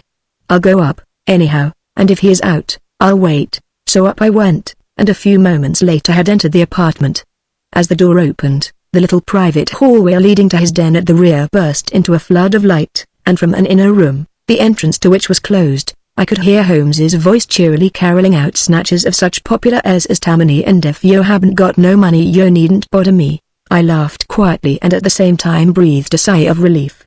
It was very evident from the tone of his voice that there was nothing serious the matter with my friend and partner. Hello, Raffles. I called out, knocking on the door to the inner room. Tammany, Tammany. Swampin, Swampin. Get there Wampin, Tammany, was the sole answer, and in such fortissimo tones that I was not surprised that he did not hear me. Oh, I say, Raffles, I hallooed, rapping on the door again, this time with the head of my cane. It's Jenkins, old man. Came to look you up. Was afraid something had happened to you, way down upon the Suwannee River. Far, far away. Dees war my heart am turnin' ever, dees war do lay folks stay. Was the reply. Again I laughed. He's suffering from a bad attack of coonitis this evening, I observed to myself. Looks to me as if I'd have to let it run its course, whereupon I retired to a very comfortable couch near the window and sat down to await the termination of the musical. 5 minutes later, the singing having shown no signs of abatement, I became impatient, and a third assault on the door followed, this time with cane, hands, and toes in unison. I'll have him out this time or die, I ejaculated, filled with resolve, and then began such a pounding upon the door as should have sufficed to awake a dead Raffles, not to mention a living one. Hi, there, Jenkins, cried a voice behind me, in the midst of this operation, identically the same voice, too, as that still going on in the room in front of me.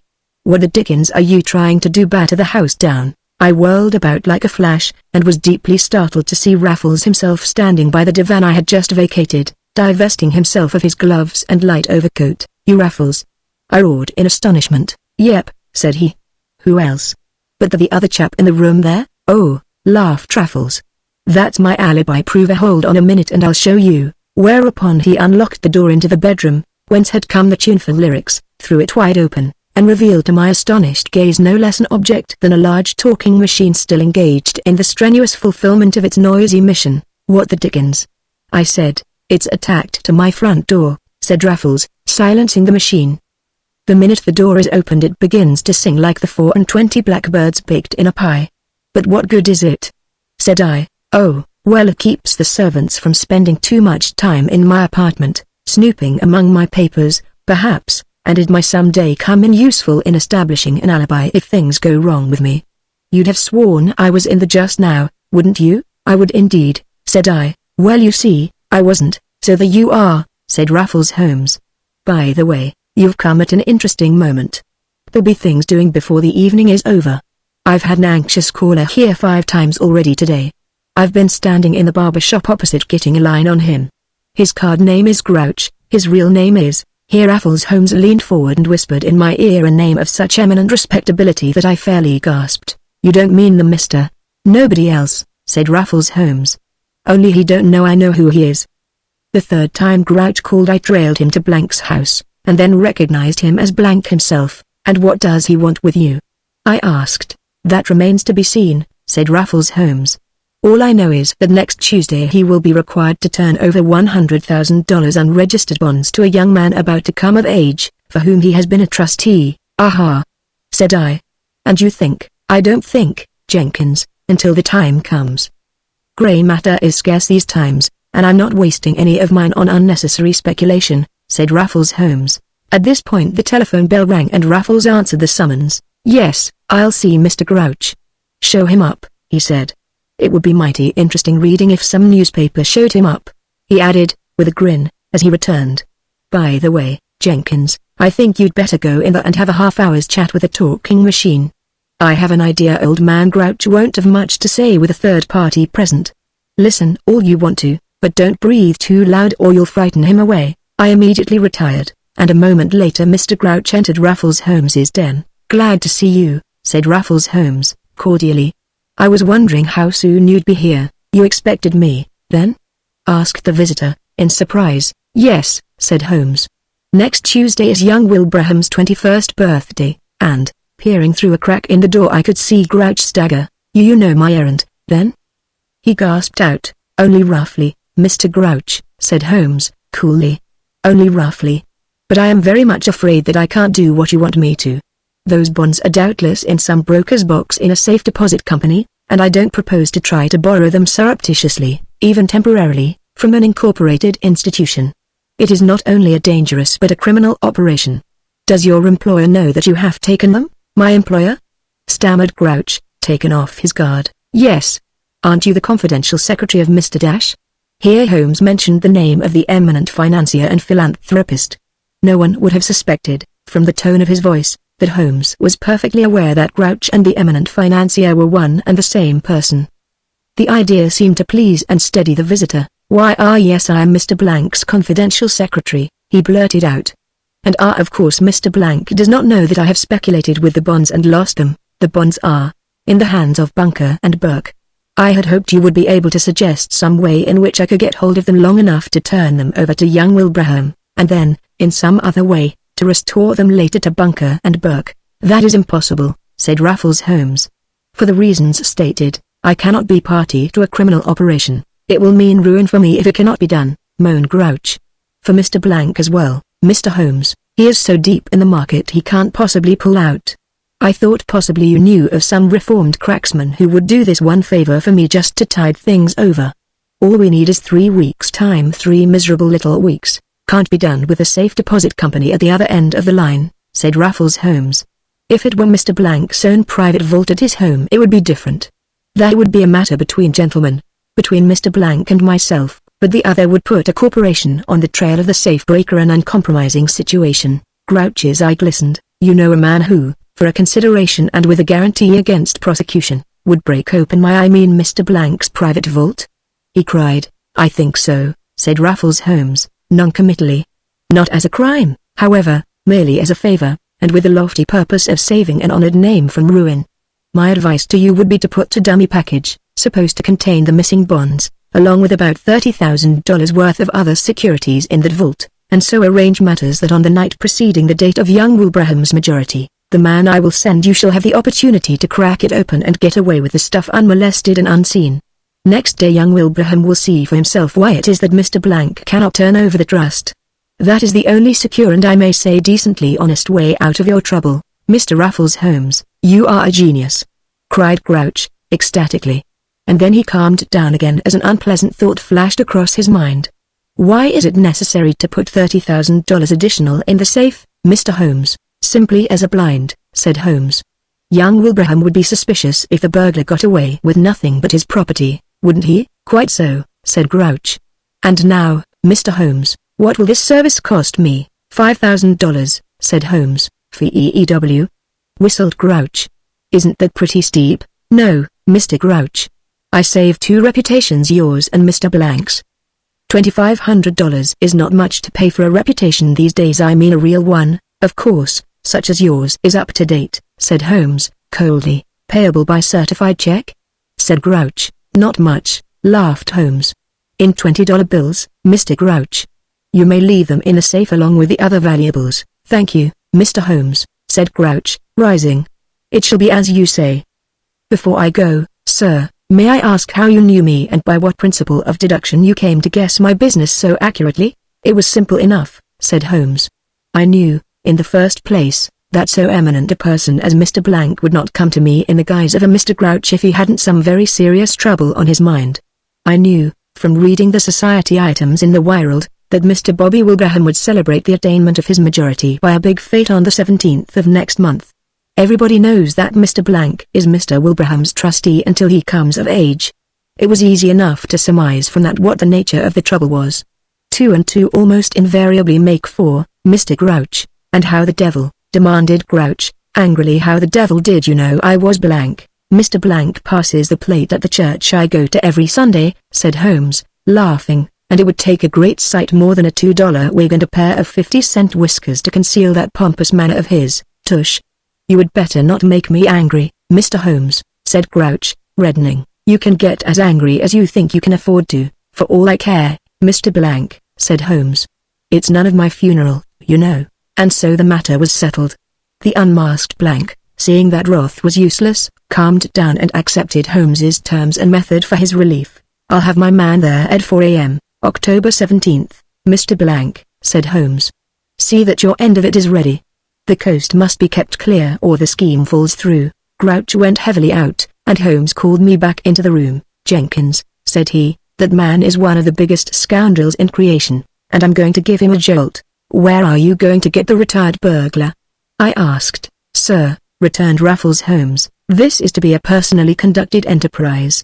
It's a job worthy of my grandsire on my mother's side.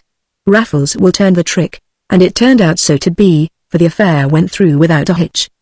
The night of October 16th I spent at Raffles's apartments. He was as calm as though nothing unusual were on hand. He sang songs, played the piano, and up to midnight was as gay and skittish as a schoolboy on vacation. As 12 o'clock struck, however, he sobered down, put on his hat and coat, and, bidding me remain where I was, departed by means of the fire escape. Keep up the talk, Jenkins, he said. The walls are thin here, and it's just as well, in matters of this sort, that our neighbors should have the impression that I have not gone out. I've filled the machine up with a choice lot of songs and small talk to take care of my end of it. A consolidated gas company, like yourself, should have no difficulty in filling in the gaps. And with that he left me to as merry and with all as nervous a 3 hours as I ever spent in my life. Raffles had indeed filled that talking machine, 13 full cylinders of it, with as choice an assortment of causeries and humorous anecdotes as anyone could have wished to hear. Now and again it would bid me cheer up and not worry about him. Once, along about 2 a.m., it cried out, "You ought to see me now, Jenkins. I'm right in the middle of this Grouch job, and it's a dandy. I'll teach him a lesson." The effect of all this was most uncanny. It was as if Raffles Holmes himself spoke to me from the depths of that dark room in the Blank household, where he was engaged in an enterprise of dreadful risk merely to save the good name of one who no longer deserved to bear such a thing. In spite of all this, however, as the hours passed I began to grow more and more nervous. The talking machine sang and chattered, but when 4 o'clock came and Holmes had not yet returned, I became almost frenzied with excitement, and then at the climax of the tension came the flash of his dark lantern on the fire escape, and he climbed heavily into the room. "Thank heaven you're back," I cried. "You have reason to," said Holmes, sinking into a chair. "Give me some whiskey. That man Blank is a worse scoundrel than I took him for." "What's happened?" I asked. "Didn't he play square?" "No," said Holmes, breathing heavily. "He waited until I had busted the thing open and was on my way out in the dark hall, and then pounced on me with his butler and valet. I bowled the butler down the kitchen stairs, and sent the valet hauling into the dining room with an appendicitis jab in the stomach, and had the pleasure of blacking both of Mr. Blank's eyes. And the stuff, right here," said Holmes, tapping his chest. "I was afraid something might happen on the way out, and I kept both hands free. I haven't much confidence in philanthropists like Blank. Fortunately the scrimmage was in the dark, So blank will never know who hit him. What are you going to do with the $35,000? I queried, as we went over the booty later and found it all there. Don't know, haven't made up my mind, said Holmes, laconically. I'm too tired to think about that now. It's me for bed. And with that he turned in. 2 days later, about 9 o'clock in the evening, Mr. Grouch again called, and Holmes received him courteously. Well, Mr. Holmes, Grouch observed, unctuously, rubbing his hands together, it was a nice job, neatly done. It saved the day for me. Wilbraham was satisfied, and has given me a whole year to make good the loss. My reputation is saved, and, excuse me, Mr. Blank or Groucher, to what do you refer? Asked Holmes. Why, our little transaction of Monday night, or was it Tuesday morning? Said Grouch. Oh, that, said Holmes. Well, I'm glad to hear you managed to pull it off satisfactorily. I was a little worried about it. I was afraid you were done for. Done for? Said Grouch. No, indeed. The little plan went off without a hitch. Good, said Holmes. I congratulate you. Whom did you get to do the job? Who, what, why? What do you mean, Mr. Holmes? Gasped Grouch. Precisely what I say, or maybe you don't like to tell me such things. Our apartment to be on a confidential basis. Anyhow, I'm glad you're safe, Mr. Grouch, and I hope your troubles are over. They will be when you give me back my $30,000, said Grouch. Your what? Demanded Holmes, with well-feigned surprise. My $30,000, repeated Blank, his voice rising to a shout. My dear Mr. Grouch, said Holmes, how should I know anything about your $30,000? Didn't your man take it? Demanded Grouch, huskily. My man? Really, Mr. Grouch, you speak in riddles this evening. Pray make yourself more clear. Your reformed burglar, who broke open my safe, and Grouch went on. I have no such man, Mr. Grouch. Didn't you send a man to my house, Mr. Raffles, to break open my safe, and take certain specified parcels of negotiable property therefrom? Said Grouch, rising and pounding the table with his fists. I did not, returned Holmes, with equal emphasis. I have never in my life sent anybody to your house, sir. Then who in the name of heaven did? Roared Grouch. The stuff is gone. Holmes shrugged his shoulders. I am willing, said he, calmly, to undertake to find out who did it, if anybody. If that is what you mean, Mr. Grouch. Ferreting out crime is my profession. Otherwise, I beg to assure you that my interest in the case ceases at this moment. Here Holmes rose with quiet dignity and walked to the door. You will find me at my office in the morning, Mr. Grouch, he remarked, in case you wish to consult me professionally. Ha! Sneered Grouch. You think you can put me off this way, do you? I think so, said Holmes, with a glittering eye. No gentleman or other person may try to raise a disturbance in my private apartments and remain there. We'll see what the police have to say about this, Mr. Raffles Holmes, Grouch shrieked, as he made for the door. Very well, said Holmes. I've no doubt they will find our discussion of the other sinners very interesting. They are welcome to the whole story as far as I am concerned, and he closed the door on the ashen face of the suffering Mr. Grouch. What shall I do with your share of the $30,000, Jenkins? Said Raffles Holmes a week later. Anything you please, said I. Only don't offer any of it to me. I can't question the abstract justice of your mulcting old Blank for the amount, but, somehow or other, I don't want any of it myself. Send it to the Board of Foreign Missions. Good, said Holmes. That's what I've done with my share. See, and he showed me an evening paper in which the board conveyed its acknowledgement of the generosity of an unknown donor of the princely sum of $15,000. The redemption of young Billington Rand. Jenkins, said Raffles Holmes, lighting his pipe and throwing himself down upon my couch. Don't you sometimes pine for those good old days of Jack Sheppard and Dick Turpin?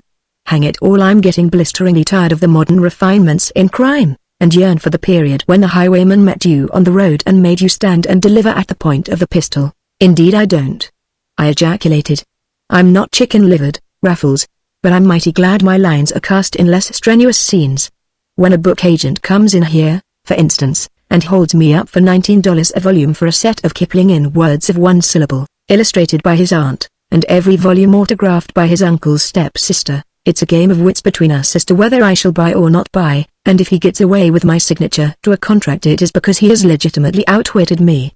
But your ancient Turpin overcame you by brute force. You hadn't a run for your money from the moment he got his eye on you, and no percentage of the swag was ever returned to you as in the case of the double-cross edition of Kipling. in which you get at least 50 cents worth of paper and print for every $19 you give up.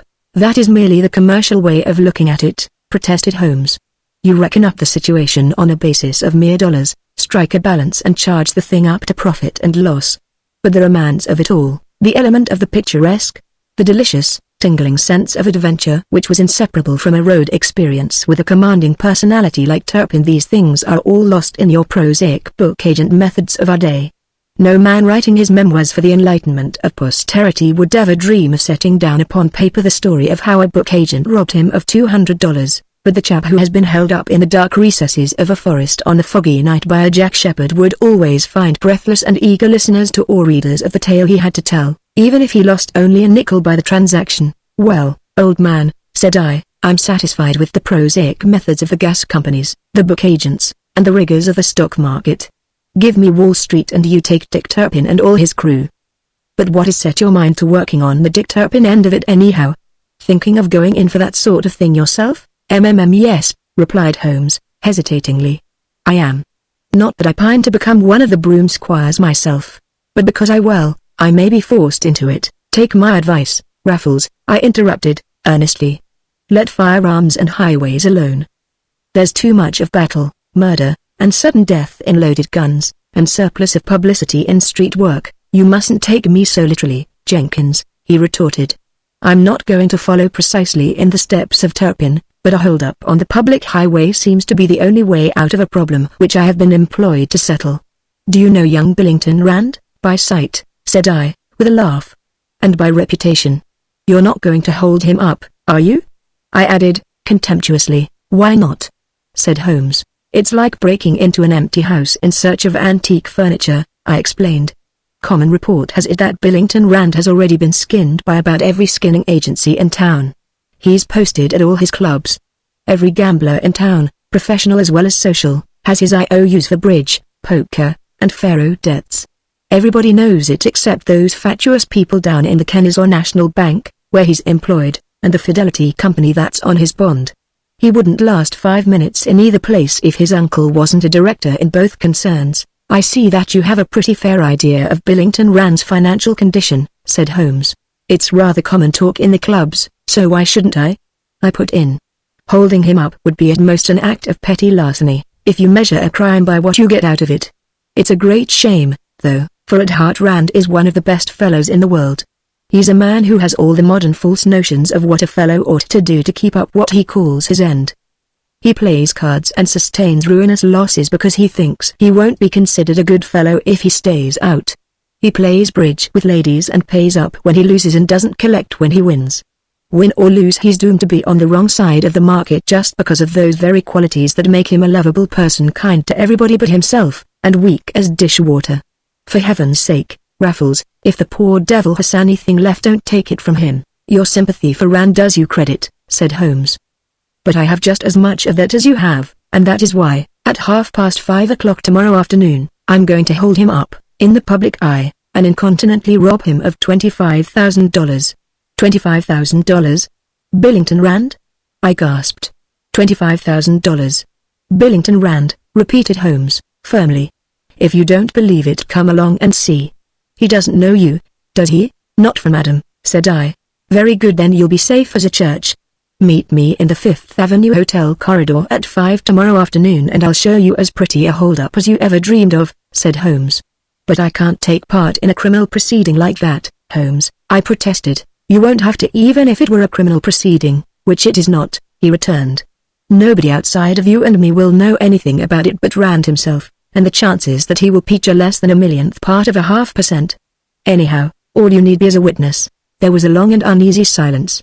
I was far from liking the job, but after all, so far, Holmes had not led me into any difficulties of a serious nature, and, knowing him as I had come to know him, I had a hearty belief that any wrong he did was temporary and was sure to be rectified in the long run.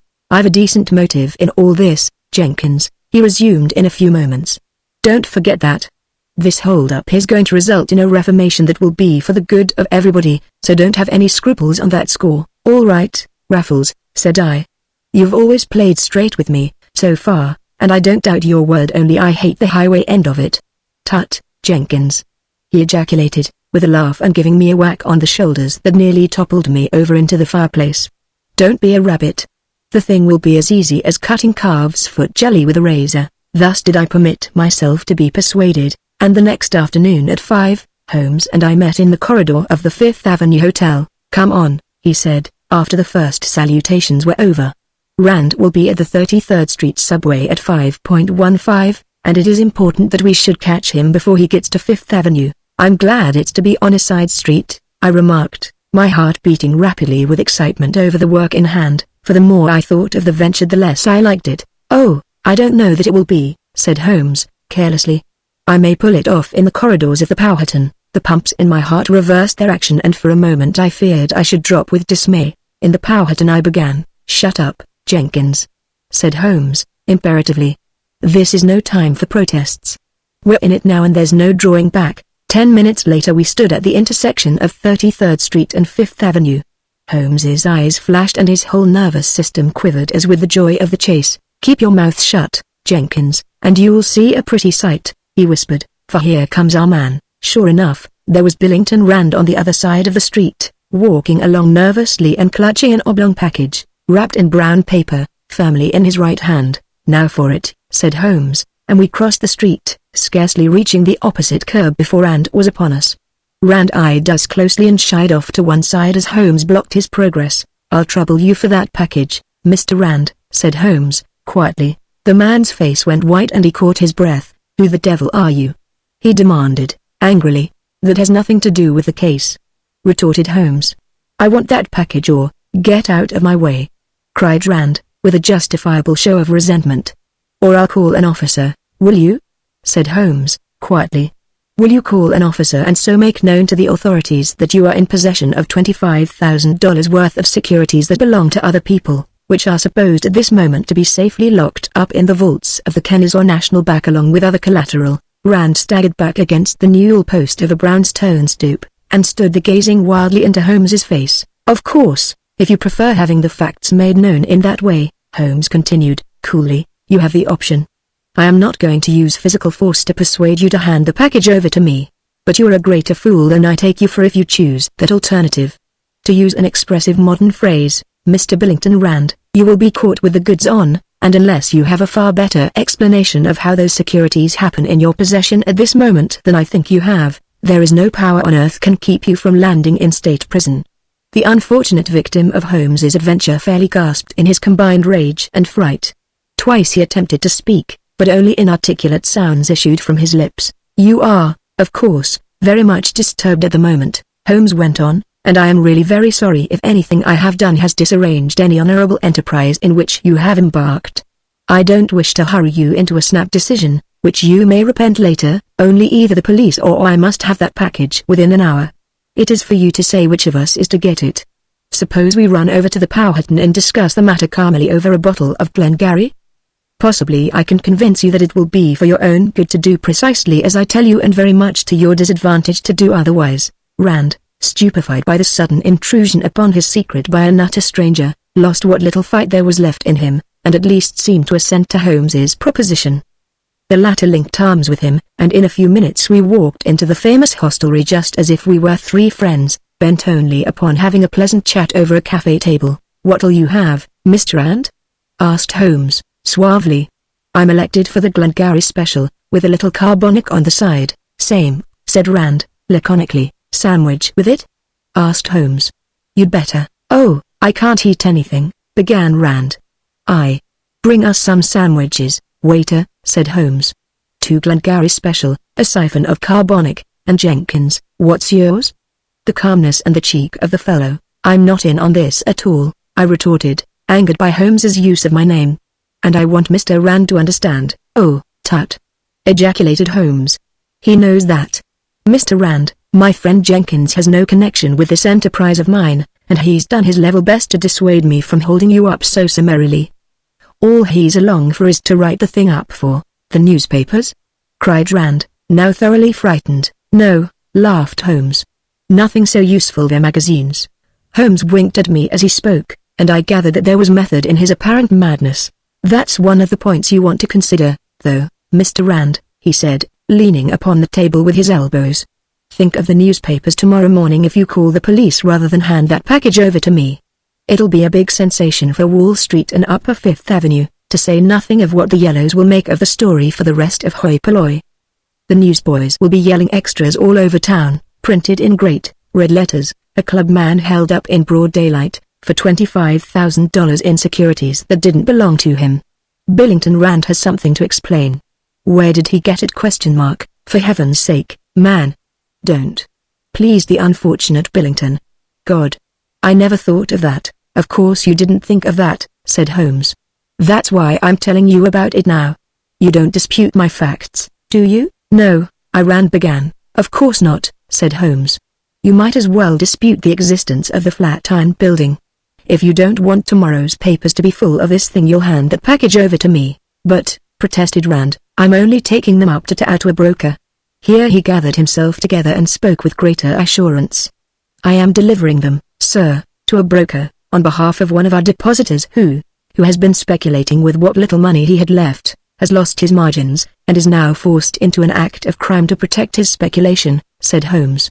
The broker is the notorious William C. Gallagher, who runs an uptown bucket shop for speculative ladies to lose their pin money and bridge winnings in, and your depositor's name is Billington Rand, Esquire, otherwise yourself. How do you know all this? Gasped Rand.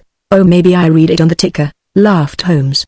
Or, what is more likely, possibly I overheard Gallagher recommending you to dip into the bank's collateral to save your investment, at Green's Chop House last night. You were at Green's Chop House last night?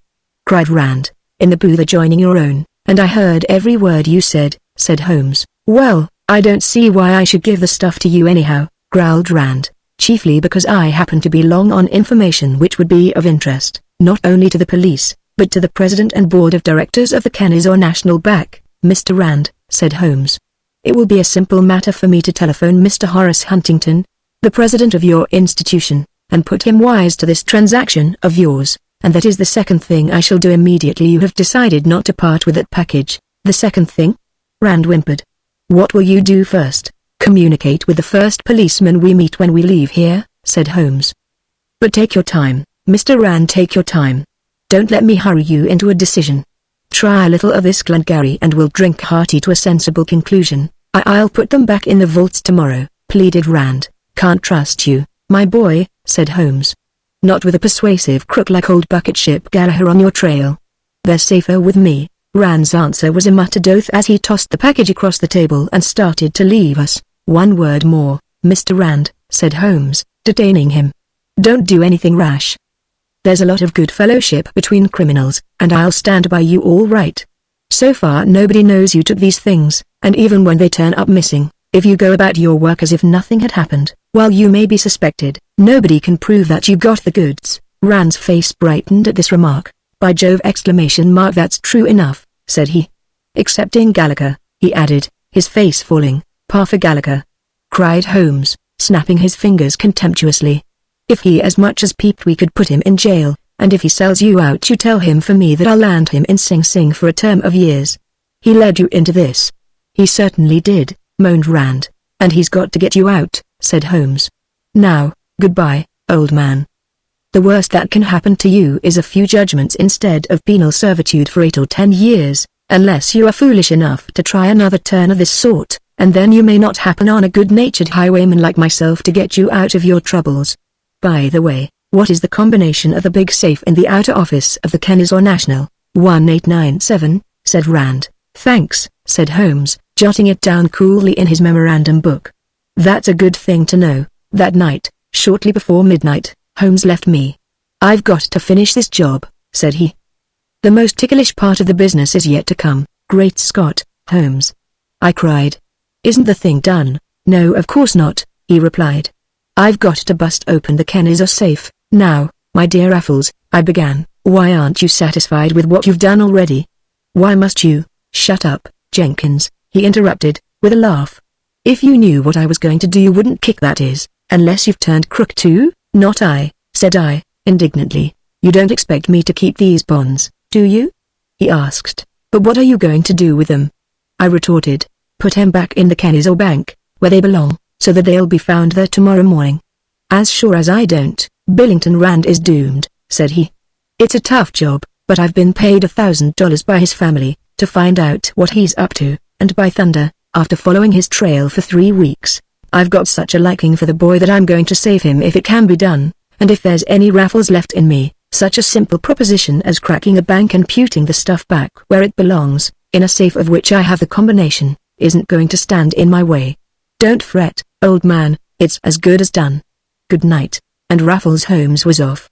I passed a feverish night, but at 5 o'clock the following morning a telephone message set all my misgivings at rest. "Hello, Jenkins," came Raffles's voice over the wire. "Hello," I replied. "Just rang you up to let you know that it's all right. The stuff's replaced. Easiest job ever, like opening oysters. Pleasant dreams to you," he said, and, click, the connection was broken. 2 weeks later Billington Rand resigned from the Kennesaw Bank and went west, where he is now leading the simple life on a sheep ranch.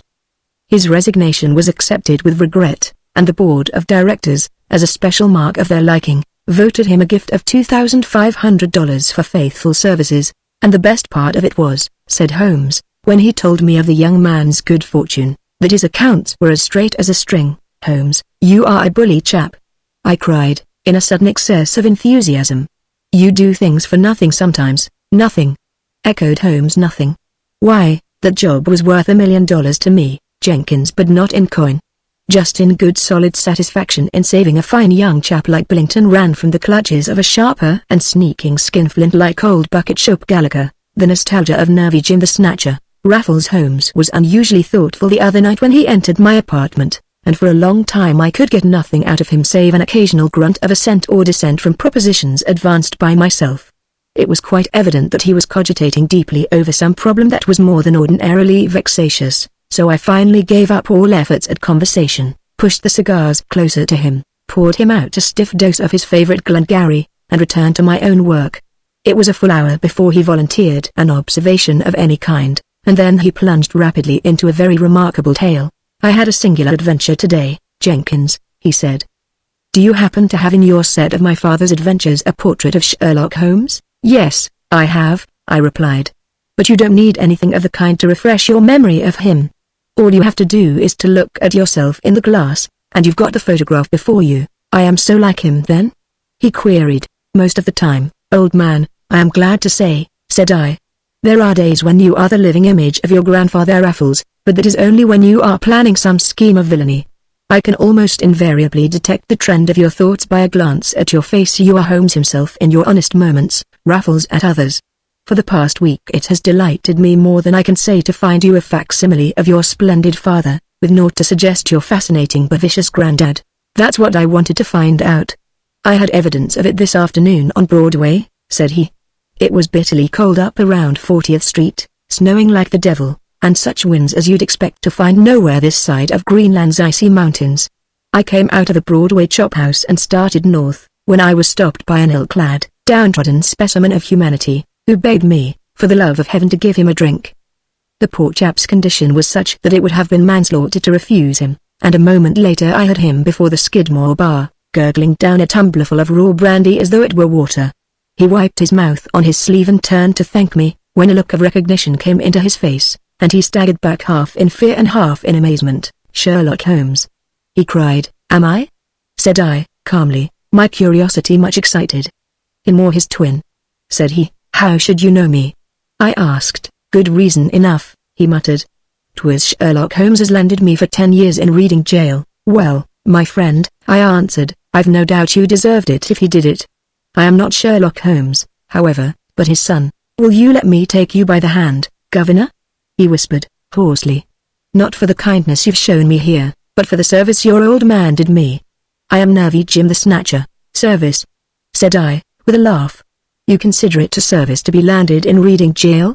"They was the only happy years I ever had, sir," he answered, impetuously. "The keepers was good to me. I was well fed, kept working hard at an honest job, Pickanoicum, the jail was warm, and I never went to bed by night or got up o' mornings worried over the question o' how I was going to get the swag to pay my rent. Compared to this, with a wave of his hand at the raging of the elements along Broadway, Reading jail was heaven, sir, and since I was discharged I've been a helpless, hopeless wanderer, sleeping in doorways, chilled to the bone, half-starved, with not a friendly eye in sight, and nothing to do all day long and all night long but move on when the bobbies tell me to, and think about the happiness I'd left behind me when I left reading. Was you ever homesick, Governor? I confessed to an occasional feeling of nostalgia for old Piccadilly and the Thames. Then you know, says he, how I feels now in a strange land, dreamin' of my comfortable little cell at reading, the good meals, the pleasant keepers, and a steady job with nothing to worry about for 10 short years. I want to go back, Governor, I want to go back. Well, said Holmes, lighting a cigar, I was pretty nearly floored, but when the door of the saloon blew open and a blast of sharp air and a flurry of snow came in, I couldn't blame the poor beggar. Certainly any place in the world, even a jail, was more comfortable than Broadway at that moment. I explained to him, however, that as far as reading jail was concerned, I was powerless to help him, but there's just as good prisons here, ain't there, Governor? He pleaded. Oh yes, said I, laughing at the absurdity of the situation. Sing Sing is a first-class, up-to-date penitentiary, with all modern improvements, and a pretty select clientele. Couldn't you put me in there, Governor? He asked, wistfully. I'll do anything you ask, short o' murder, Governor, if you only will. Why don't you get yourself arrested as a vagrant? I asked. That'll give you 3 months on Blackwell's Island and will tide you over the winter. Tain't permanent, Governor, he objected. At the end of 3 months I'd be out and have to begin all over again. What I want is something I can count on for 10 or 20 years. Besides, I has some pride, Governor, and for nervy Jim to do 3 months time law, sir, I couldn't bring myself to nothing so small. There was no resisting the poor cuss, Jenkins, and I promised to do what I could for him. That's a nice job, said I. What can you do? That's what stumps me, said Raffles Holmes, scratching his head in perplexity. I've set him up in a small tenement down on East Houston Street temporarily, and meanwhile, it's up to me to land him in Sing Sing, where he can live comfortably for a decade or so, and I'm hanged if I know how to do it. He used to be a first-class second-story man, and in his day was an A1 snatcher, as his name signifies and my father's diaries attest. But I'm afraid his hand is out for a nice job such as I would care to have anything to do with myself. Better let him slide, Raffles, said I. He introduces the third-party element into our arrangement, and that's mighty dangerous. True, but consider the literary value of a chap that's homesick for jail, he answered, persuasively. I don't know, but I think he's new. Ah, the insidious appeal of that man. He knew the crack in my armor, and with neatness and dispatch he pierced it, and I fell. Well, I demurred. Good, said he. We'll consider it arranged. I'll fix him out in a week. Holmes left me at this point, and for 2 days I heard nothing from him. On the morning of the 3rd day he telephoned me to meet him at the stage door of the Metropolitan Opera House at 4 o'clock. Bring your voice with you, said he, enigmatically, we may need it. An immediate explanation of his meaning was impossible, for hardly were the words out of his mouth when he hung up the receiver and cut the connection. I wanted to excite your curiosity so that you would be sure to come, he laughed, when I asked his meaning later. You and I are going to join Mr. Corrid's selected chorus of educated persons who want to earn their grand opera instead of paying $5 a performance for it, and so we did, although I objected a little at first. I can't sing, said I. Of course you can't, said he. If you could you wouldn't go into the chorus. But don't bother about that, I have a slight pull here and we can get in all right as long as we are moderately intelligent, and able-bodied enough to carry a spear. By the way, in musical circles my name is Dixon. Don't forget that Holmes had a pull was shortly proven, for although neither of us was more than ordinarily gifted vocally, we proved acceptable and in a short time found ourselves enrolled among the supernumeraries who make of Lohengrin a splendid spectacle to the eye. I found real zest in life carrying that spear, and entered into the spirit of what I presumed to be a mere frolic with enthusiasm, merely for the experience of it, to say nothing of the delight I took in the superb music, which I have always loved. And then the eventful night came. It was Monday and the house was packed. On both sides of the curtain everything was brilliant. The cast was one of the best and the audience all that the New York audience is noted for in wealth, beauty, and social prestige, and, in the matter of jewels, of lavish display. Conspicuous in respect to the last was the ever-popular, though somewhat eccentric Mrs. Robinson Jones, who in her grand deer box fairly scintillated with those marvelous gems which gave her, as a musical critic, whose notes on the opera were chiefly confined to observations on its social aspects, put it, the appearance of being lit up by electricity. Even from where I stood, as a part and parcel of the mock King's Court on the stage, I could see the rubies and sapphires and diamonds loom large upon the horizon as the red, white, and blue emblem of our national greatness to the truly patriotic soul. Little did I dream, as I stood in the rear line of the court, clad in all the gorgeous regalia of a vocal supernumerary, and swelling the noisy welcome to the advancing Lohengrin, with my apology for a voice, how intimately associated with these lustrous headlights I was soon to be, and as Raffles Holmes and I poured out our souls in song, not even his illustrious father would have guessed that he was there upon any other business than that of Mr. Corrid. As far as I could see, Raffles was wrapped in the music of the moment, and not once, to my knowledge, did he seem to be aware that there was such a thing as an audience, much less one individual member of it, on the other side of the footlights. Like a member of the old choral guard, he went through the work in hand as nonchalantly as though it were his regular business in life.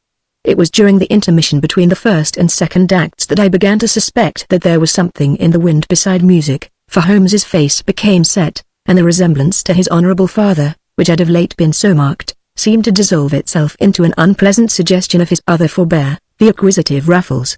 My own enthusiasm for our operatic experience, which I took no pains to conceal, found no response in him, and from the fall of the curtain on the first act it seemed to me as if he were trying to avoid me. So marked indeed did this desire to hold himself aloof become that I resolved to humor him in it, and instead of clinging to his side as had been my wont, I let him go his own way, and, at the beginning of the second act, he disappeared. I did not see him again until the long passage between Ortrud and Telramund was on, when, in the semi-darkness of the stage, I caught sight of him hovering in the vicinity of the electric switchboard by which the lights of the house are controlled. Suddenly I saw him reach out his hand quickly, and a moment later every box light went out, leaving the auditorium in darkness, relieved only by the lighting of the stage. Almost immediately there came a succession of shrieks from the grand tier in the immediate vicinity of the Robinson Jones box, and I knew that something was afoot. Only a slight commotion in the audience was manifest to us upon the stage, but there was a hurrying and scurrying of ushers and others of greater or less authority, until finally the box lights flashed out again in all their silk-tasseled illumination. The progress of the opera was not interrupted for a moment, but in that brief interval of blackness at the rear of the house someone had had time to force his way into the Robinson Jones box and snatch from the neck of its fair occupant that wondrous $100,000 necklace of matchless rubies that had won the admiring regard of many beholders, and the envious interest of not a few. 3 hours later Raffles Holmes and I returned from the day's undress of Lohengrin's time to affairs of today, and when we were seated in my apartment along about 2 o'clock in the morning, Holmes lit a cigar, poured himself out a liberal dose of Glengarry, and with a quiet smile, leaned back in his chair. "Well," he said, "what about it? You have the floor, Raffles," I answered. "Was that your work?" "One end of it," said he. "It went off like clockwork. Poor old Nervy has won his board and lodging for 20 years all right, but he's got away with it," I put in. "As far as East Houston Street," Holmes observed, quietly. "Tomorrow I shall take up the case, track Nervy to his lair, secure Mrs. Robinson Jones' necklace, return it to the lady, and within 3 weeks the snatcher will take up his abode on the banks of the Hudson, the only banks the ordinary cracksman is anxious to avoid." "But how the dickens did you manage to put a crook like that on the grand tier floor?" I demanded. "Jenkins, what a child you are," laughed Holmes. "How did I get him there?" "Why, I set him up with a box of his own, directly above the Robinson Jones box. You can always get one for a single performance if you are willing to pay for it, and with a fair expanse of shirt front, a claw hammer and a crush hat almost any man who has any style to him at all these days can pass for a gentleman. All he had to do was to go to the opera house, present his ticket, walk in and await the signal. I gave the man his music cue, and 2 minutes before the lights went out he sauntered down the broad staircase to the door of the Robinson Jones box, and was ready to turn the trick. He was under cover of darkness long enough to get away with the necklace, and when the lights came back, if you had known enough to look out into the auditorium you would have seen him back there in his box above, taking in the situation as calmly as though he had himself had nothing whatever to do with it. "And how shall you trace him?" I demanded. "Isn't that going to be a little dangerous?" "Not if he followed out my instructions," said Holmes. "If he dropped a letter addressed to himself in his own handwriting at his East Houston Street lair, in the little anteroom of the box, as I told him to do, we'll have all the clues we need to run him to earth. But suppose the police find it?" I asked. "They won't," laughed Holmes. "They'll spend their time looking for some impecunious member of the smart set who might have done the job. They always try to find the sensational clue first, and by day after tomorrow morning 4 or 5 poor but honest members of the 400 will find when they read the morning papers that they are under surveillance, while I, Knowing exactly what has happened will have all the start I need.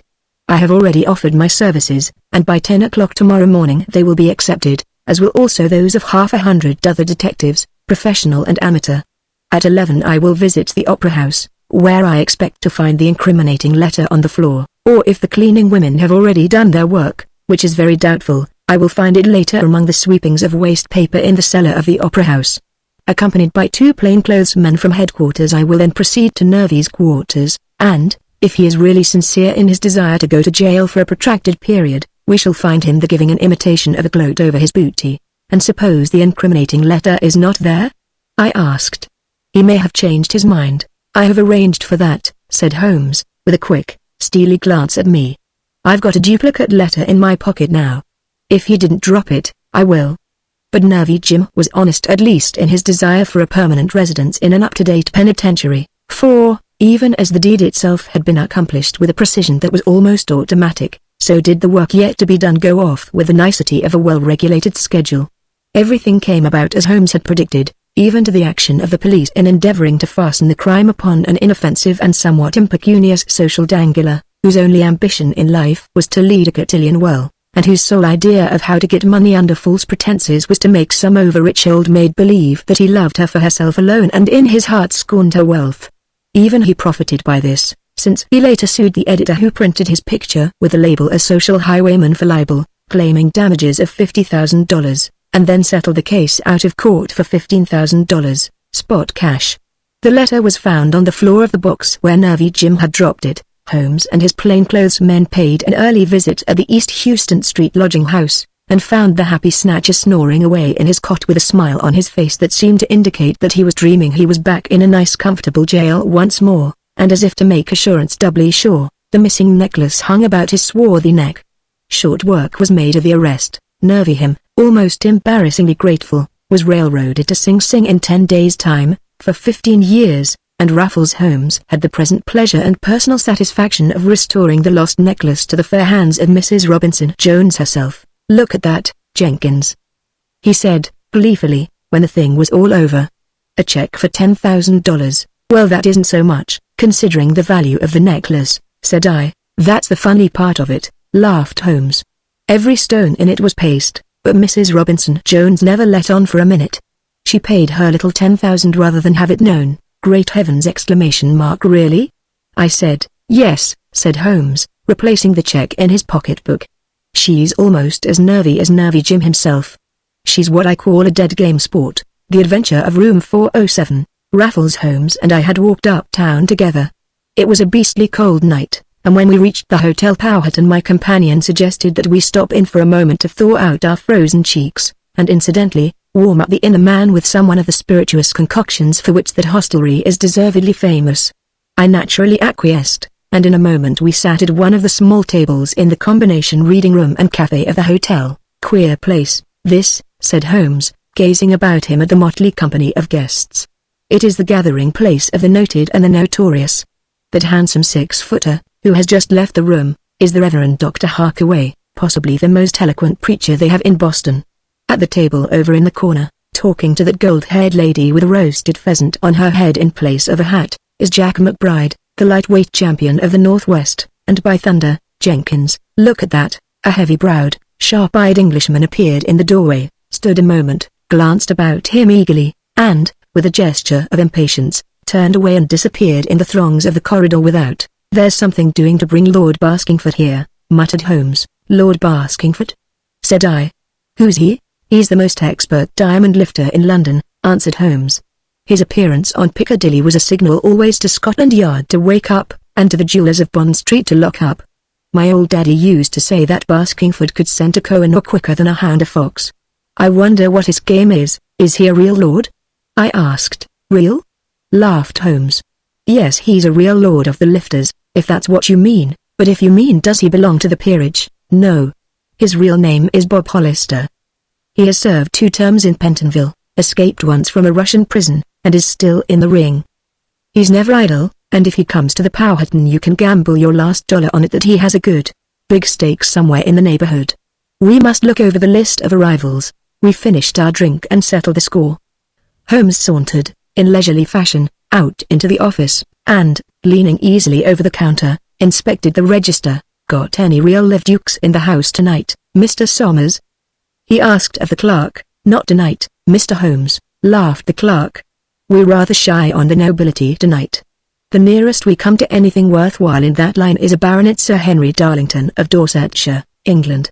We can show you a nice line of captains of industry, however." "Thank you, Somers," said Holmes, returning the laugh. "I shan't trouble you. Fact is, I'm long on captains of industry and was just a bit hungry tonight for a dash of the British nobility." "Who is Sir Henry Darlington of Dorsetshire, England?" "You can search me," said the clerk.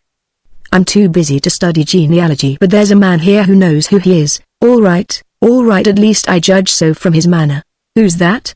asked Holmes. "Himself," said Somers, with a chuckle. "Now's your chance to ask him, for there he goes into the palm room." We glanced over in the direction indicated, and again our eyes fell upon the muscular form of Lord Baskingford. "Oh," said Holmes. "Well, he is a pretty fair specimen, isn't he? Little too large for my special purpose, though, Somers," he added, "so you needn't wrap him up and send him home." "All right, Mr. Holmes," grinned the clerk.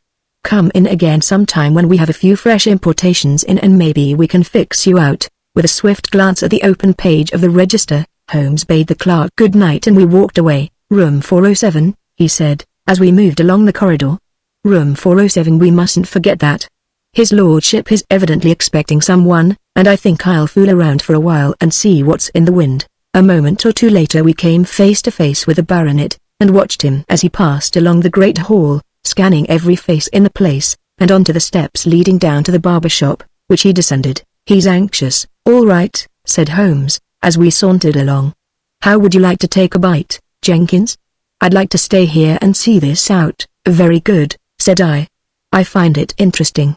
So we proceeded towards the palm room and sat down to order our repast. Scarcely were we seated when one of the hotel boys, resplendent in brass buttons, strutted through between the tables, calling aloud in a shrill voice, "Telegram for 407. 407, telegram. That's the number, Raffles," I whispered, excitedly. "I know it," he said, quietly. "Give him another chance." "Telegram for number 407, called the buttons. "Here, boy," said Holmes, nerving himself up. "Give me that." 407, sir?" asked the boy. "Certainly," said Holmes, coolly. "Hand it over. Any charge?" "No, sir," said the boy, giving Raffles the yellow-covered message. "Thank you," said Holmes, tearing the flap open carelessly as the boy departed. And just then the fictitious baronet entered the room, and, as Holmes read his telegram, passed by us, still apparently in search of the unattainable, little dreaming how close at hand was the explanation of his troubles. I was on the edge of nervous prostration, but Holmes never turned a hair, and, save for a slight tremor of his hand, no one would have even guessed that there was anything in the wind. Sir Henry Darlington took a seat in the far corner of the room. "That accounts for his uneasiness," said Holmes, tossing the telegram across the table. "I read, slight delay. Will meet you at 8 with the goods." The message was signed, Cato. "Let's see," said Holmes. "It is now 6:45. Here, lend me your fountain pen, Jenkins." I produced the desired article and Holmes, in an admirably feigned hand, added to the message the words, "At the Abbey, Lafayette Boulevard." Safer, restored it in amended form to its envelope. "Call one of the bellboys, please," he said to the waiter. A moment later, a second buttons appeared. "This isn't for me, boy," said Holmes, handing the message back to him. "Better take it to the office." "Very good, sir," said the lad, and off he went.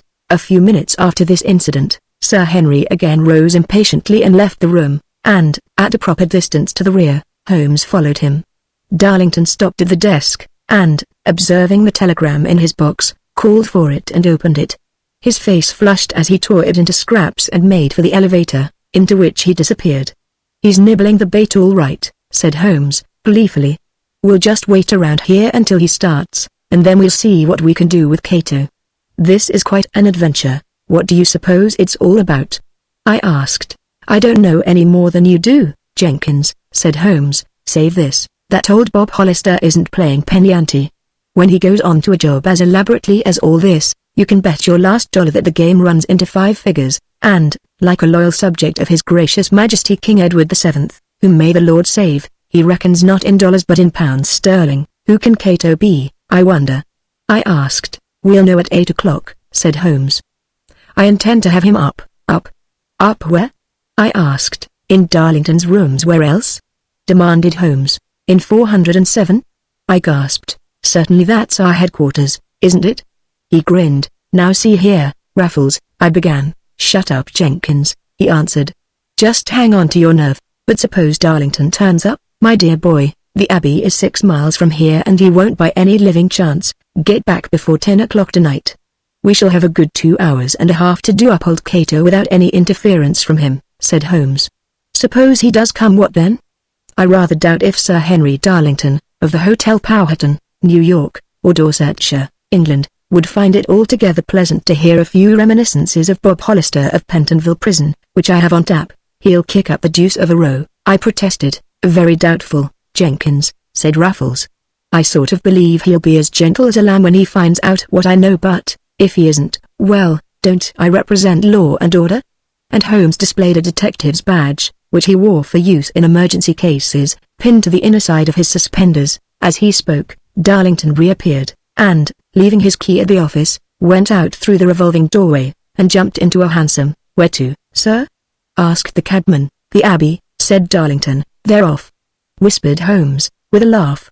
And now for Mr. Cato. We walked back through the office, and, as we passed the bench upon which the bellboys sat, Raffles stopped before the lad who had delivered the telegram to him. Here, son, he said, handing him a quarter. Run over to the newsstand and get me a copy of this month's Salmagundi. I'll be in the smoking room. The boy went off on his errand, and in a few minutes returned with a magazine. Thanks, said Holmes. Now get me my key and we'll call it square. 407, sir? Said the boy, with a smile of recognition. Yep, said Holmes, laconically, as he leaned back in his chair and pretended to read. Gad, Holmes, what a nerve. I muttered. We need it in this business, said he. The Buttons returned and delivered the key of Sir Henry Darlington's apartment into the hands of Raffles Holmes. 10 minutes later we sat in room 407I in a blue funk from sheer nervousness, Raffles Holmes as imperturbable as the Rock of Gibraltar from sheer nerve. It was the usual style of hotel room, with bath, pictures, telephone, whatnots, wardrobes, and center table. The last proved to be the main point of interest upon our arrival. It was littered up with papers of one sort and another, letters, bills receipted and otherwise, and a large assortment of railway and steamship folders. He knows how to get away, was Holmes's comment on the latter. Most of the letters were addressed to Sir Henry Darlington, in care of Bruce, Watkins, Brownlee and Co., bankers. Same old game, laughed Holmes, as he read the superscription. The most conservative banking house in New York. It's amazing how such institutions issue letters indiscriminately to any Tom, Dick, or Harry who comes along and planks down his cash. They don't seem to realize that they thereby unconsciously lend the glamour of their own respectability and credit to people who, instead of traveling abroad, should be locked up in the most convenient penitentiary at home. Aha! Holmes added, as he ran his eye over some of the other documents and came upon a receipted bill. We're getting close to it, Jenkins. Here's a receipted bill from Bar, Le Duke & Co., of Fifth Avenue, for $15,003 rings, 1 diamond necklace, a ruby stick pin, and a set of pearl shirt studs. Yes, said I, but what is the suspicious about that? If the things are paid for, precisely, laughed Holmes. They're paid for. Sir Henry Darlington has enough working capital to buy all the credit he needs with Messrs. Bar, Le Duke & Company. There isn't a house in this town that, after a cash transaction of that kind, conducted through Bruce, Watkins, Brownlee & Co., wouldn't send its own soul up on approval to a nice, clean-cut member of the British aristocracy like Sir Henry Darlington. We're on the trail, Jenkins, we're on the trail. Here's a letter from Bar, Le Duke & Co. Let's see what light that sheds on the matter. Holmes took a letter from an envelope and read, rapidly. Sir Henry Darlington, care of Bruce, Watkins and so forth. Dear Sir Henry, we are having some difficulty matching the pearls. They are of unusual quality, but we hope to have the necklace ready for delivery as requested on Wednesday afternoon at the office of Messrs. Bruce, Watkins and so forth, between 5 and 6 o'clock. Trusting the delay will not and so forth, and hoping to merit a continuance of your valued favors, we beg to remain, and so forth, and so forth. That's it, said Holmes. It's a necklace that Mr. Cato is bringing up to Sir Henry Darlington, and, once in his possession, it's Sir Henry for some place on one of these folders. Why don't they send them directly here? I inquired. It is better for Darlington to emphasize Bruce, Watkins, Brownlee and Co., and not to bank too much on the Hotel Powhatan. That's why, said Holmes. What's the good of having bankers like that back of you if you don't underscore their endorsement? Anyhow, we've discovered the job, Jenkins. Today is Wednesday, and the goods Cato has to deliver and referred to in his telegram is the pearl necklace of unusual quality, hence not less than a $50,000 stake. At this point the telephone bell rang. Hello, said Holmes, answering immediately, and in a voice entirely unlike his own. Yes, what? Oh yes. Ask him to come up. He hung up the receiver, put a cigar in his mouth, lit it, and turned to me. It's Cato just called. Coming up, said he. I wish to heavens I was going down, I ejaculated. You're a queer duck, Jenkins, grinned Holmes. Here you are with a front seat at what promises to be one of the greatest shows on earth, a real live melodrama, and all you can think of is home and mother. Brace up, for here he is. There was a knock on the door. Come in, said Holmes, cheerily. A tall, cadaverous-looking man opened the door and entered. As his eye fell upon us, he paused on the threshold. I beg your pardon, he said. I'm afraid I'm in the wrong. Not at all. Come in and sit down, said Holmes, cordially. That is if you are our friend and partner. Cato Darlington couldn't wait. Couldn't wait? Said Cato. Nope, said Holmes. He was very much annoyed by the delay. Cato. You see, he's on bigger jobs than this puny little affair of bar, logics, and your failure to appear on scheduled time threw him out. Pearls aren't the only chips in Darlington's game, my boy. Well, I couldn't help it, said Cato. Bar, logic's messenger didn't get down there until 5 minutes of 6. Why should that have kept you until 8? Said Holmes. I've got a few side jobs of my own, growled Cato. That's what Darlington imagined, said Holmes, and I don't envy you your meeting with him when he comes in. He's a cyclone when he's mad, and if you've got a cellar handy I'd advise you to get it ready for occupancy. Where's the stuff? In here, said Cato, tapping his chest. Well, observed Holmes, quietly, we'd better make ourselves easy until the chief returns. You don't mind if I write a letter, do you? Go ahead, said Cato. Don't mind me, light up, said Holmes, tossing him a cigar, and turning to the table where he busied himself for the next 5 minutes, apparently in writing. Cato smoked away in silence, and picked up Holmes's copy of the Salmagundi magazine which lay on the bureau, and shortly became absorbed in its contents. As for me, I had to grip both sides of my chair to conceal my nervousness. My legs fairly shook with terror.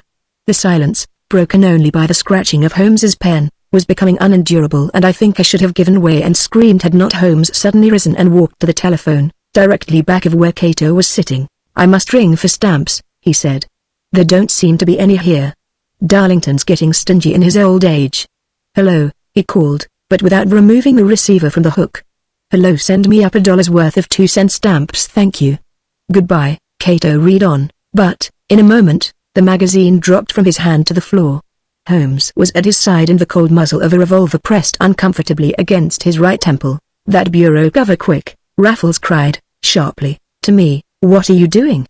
Gasped Cato, his face turning a greenish yellow with fear. Another sound from you and you're a dead one, said Holmes. You'll see what I'm doing quickly enough. Twist it into a rope, Jim. He added, addressing me.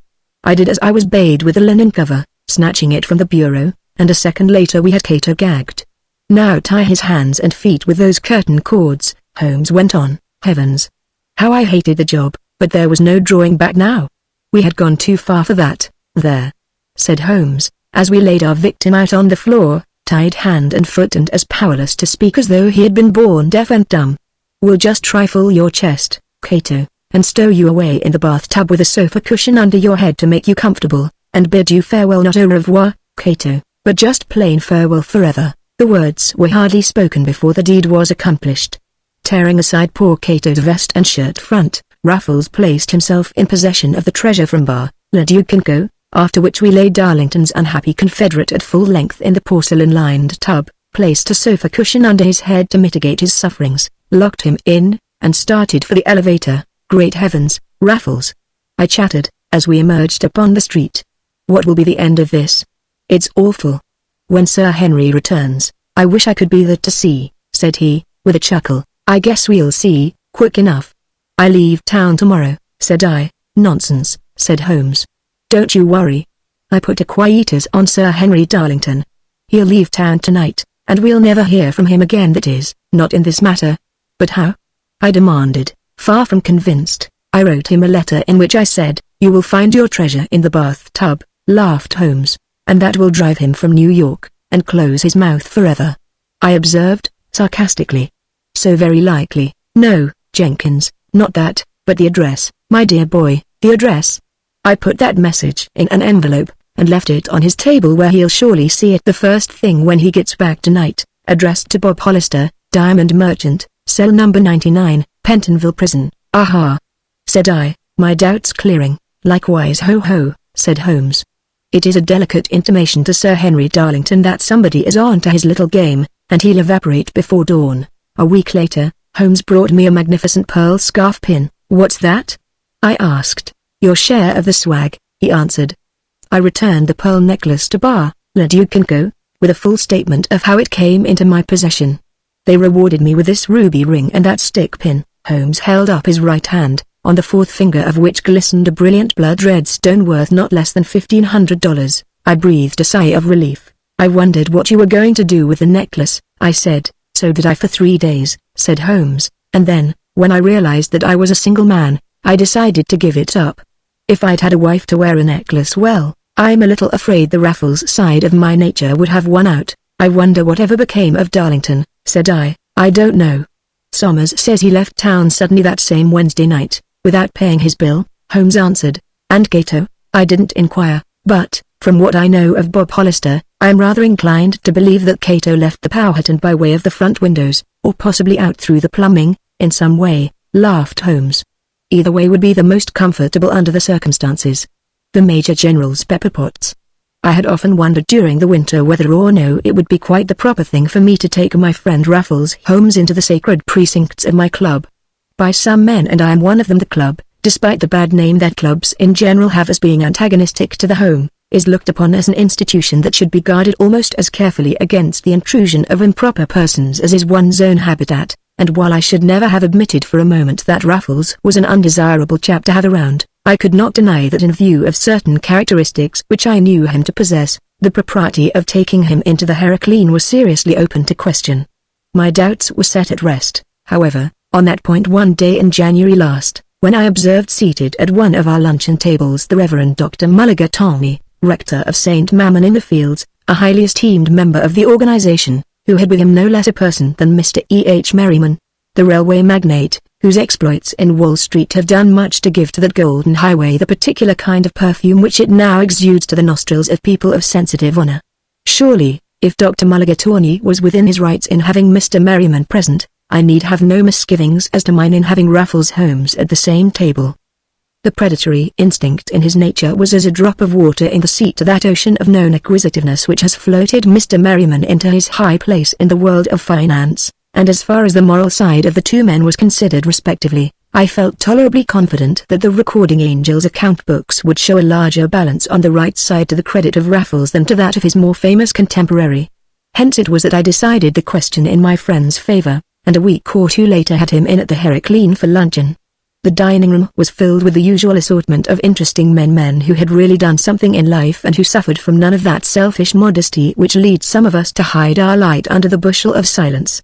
There was the Honorable Poultry Tickletoe, the historian, whose articles on the shoddy quality of the modern Panama hat have created such a stir throughout the hat trade, Mr. William Darlington Ponkapog, the poet, whose epic on the Reign of Gold is one of the longest, and some writers say the thickest, in the English language, James Whistleton Potts, the eminent portraitist, whose limnings of his patience have won him a high place among the caricaturists of the age, Robert Dozer Fraze, the expatriated American novelist, now of London, whose latest volume of sketches, entitled Intricacies, has been equally the delight of his followers and the despair of students of the occult, and, what is more to the purpose of our story, Major General Carrington Cox, USA, retired.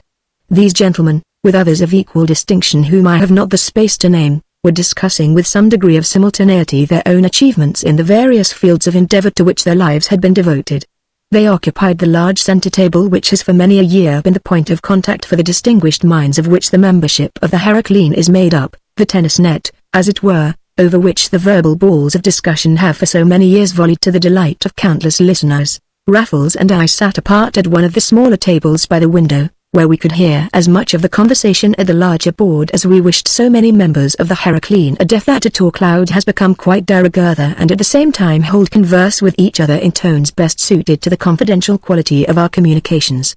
We had enjoyed the first 2 courses of our repast when we became aware that General Carrington Cox had succeeded in getting to the floor, and as he proceeded with what he had to say, I observed, in spite of his efforts to conceal the fact, that Raffles Holmes was rather more deeply interested in the story the General was telling than in such chance observations as I was making. Hence I finished the luncheon in silence, and even as did Holmes, listened to the General's periods, and they were as usual worth listening to. It was in the early 80s, said General Cox. I was informally attached to the Spanish legation at Madrid. The King of Spain, Alfonso XII, was about to be married to the highly esteemed lady who is now the Queen Mother of that very interesting youth, Alfonso XIII. In anticipation of the event, the city was in a fever of gaiety and excitement that always attends upon a royal function of that nature. Madrid was crowded with visitors of all sorts, some of them not as desirable as they might be, and here and there, in the necessary laxity of the hour, 1 or 2 perhaps that were most inimical to the personal safety and general welfare of the king. Alfonso, like many another royal personage, was given to the old Harun al-Rashid habit of travelling about at night in a more or less impenetrable incognito, much to the distaste of his ministers and to the apprehension of the police, who did not view with any too much satisfaction the possibility of disaster to the royal person and the consequent blame that would rest upon their shoulders should anything of a serious nature befall. To all of this, however, the king was oblivious, and it so happened one night that in the course of his wanderings he met with the long-dreaded mix-up. He and his 2 companions fell in with a party of cutthroats who promptly proceeded to hold them up. The companions were speedily put out of business by the attacking party, and the king found himself in the midst of a very serious misadventure, the least issue from which bade fair to be a thorough beating, if not an attempt on his life. It was at the moment when his chances of escape were not 1 in a million, when, on my way home from the legation, where I had been detained to a very late hour, I came upon him struggling in the hands of 4 as nasty ruffians as you will find this side of the gallows. One of them held him by the arms, another was giving him a fairly expert imitation of how it feels to be gritted, which the other 2 were rifling his pockets. This was too much for me. I was in pretty fit physical condition at that time and felt myself to be quite the equal in a good old Anglo-Saxon fist fight of any dozen ordinary Castilians, so I plunged into the fray, heart and soul, not for an instant dreaming, however, what was the quality of the person to whose assistance I had come.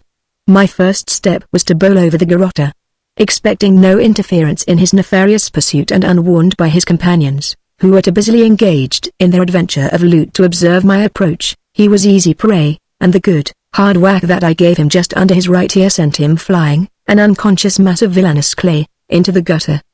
The surprise of the onslaught was such that the other 3 jumped backward, thereby releasing the king's arms so that we were now 2 to 3, which in a moment became 2 to 2, for I lost no time in knocking out my second man with as pretty a solar plexus as you ever saw.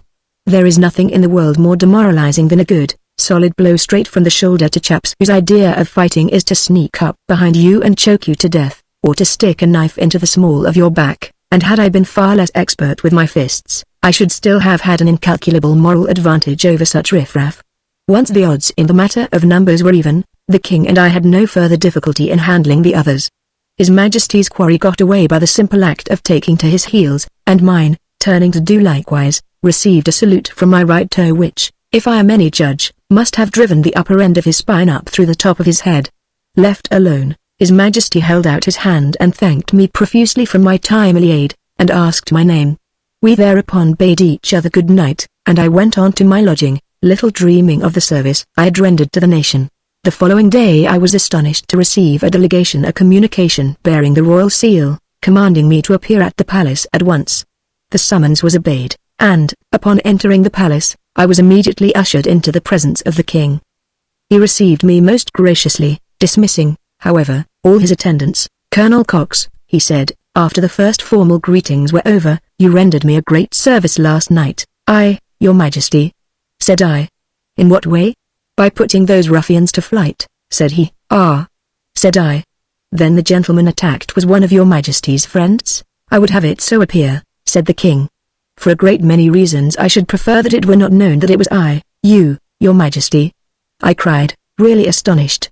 "I had no idea. You are discretion itself, Colonel Cox," laughed the king. and to assure you of my appreciation of the fact, I beg that you will accept a small gift which you will someday shortly receive anonymously. It will not be at all commensurate to the service you have rendered me, nor to the discretion which you have already so kindly observed regarding the principles involved in last night's affair, but in the spirit of friendly interest and appreciation back of it, it will be of a value inestimable. I began to try to tell His Majesty that my government did not permit me to accept gifts of any kind from persons royal or otherwise, but it was not possible to do so, and 20 minutes later my audience was over and I returned to the legation with the uncomfortable sense of having placed myself in a position where I must either violate the king's confidence to acquire the permission of Congress to accept his gift, or break the laws by which all who are connected with the diplomatic service, directly or indirectly, are strictly governed. I assure you it was not in the least degree in the hope of personal profit that I chose the latter course. 10 days later a pair of massive golden pepper pots came to me, and, as the king had intimated would be the case, there was nothing about them to show whence they had come. Taken altogether, they were the most exquisitely wrought specimens of the goldsmith's artistry that I had ever seen, and upon their underside was inscribed in a cipher which no one unfamiliar with the affair of that midnight fracas would even have observed, A to C. C. Alfonso Rex to Carrington Cox, being, of course, the significance thereof. They were put away with my other belongings, and 2 years later, when my activities were transferred to London, I took them away with me. In London I chose to live in chambers, and was soon established at No. 7 Park Place, St. James's, a more than comfortable and centrally located apartment house where I found pretty much everything in the way of convenience that a man situated as I was could reasonably ask for. I had not been there more than 6 months, however, when something happened that made the ease of apartment life seem somewhat less desirable. That is, my rooms were broken open during my absence, overnight on a little canoeing trip to Henley, and about everything valuable in my possession was removed, including the truly regal pepper pots sent me by His Majesty the King of Spain, that I had carelessly left standing upon my sideboard, until last week.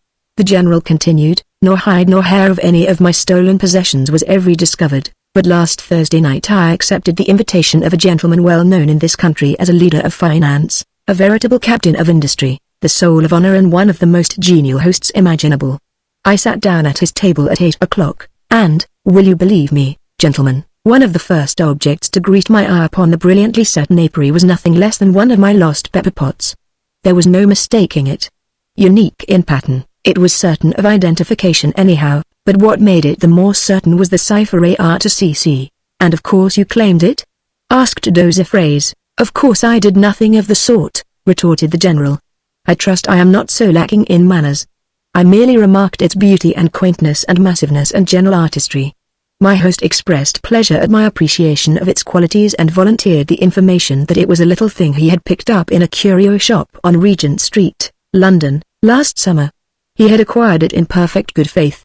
What its history had been from the time I lost it until then, I am not aware, but there it was, and under circumstances of such a character that although it was indubitably my property, a strong sense of the proprieties prevented me from regaining its possession. Who was your host, General?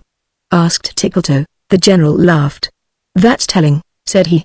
I don't care to go into any further details, because some of you well-meaning friends of mine might suggest to Mr. Ahem Harwell, never mind his name, that he should return the pepper pot, and I know that that is what he would do if he were familiar with the facts that I have just narrated. It was at about this point that the gathering broke up, and, after our cigars, Holmes and I left the club.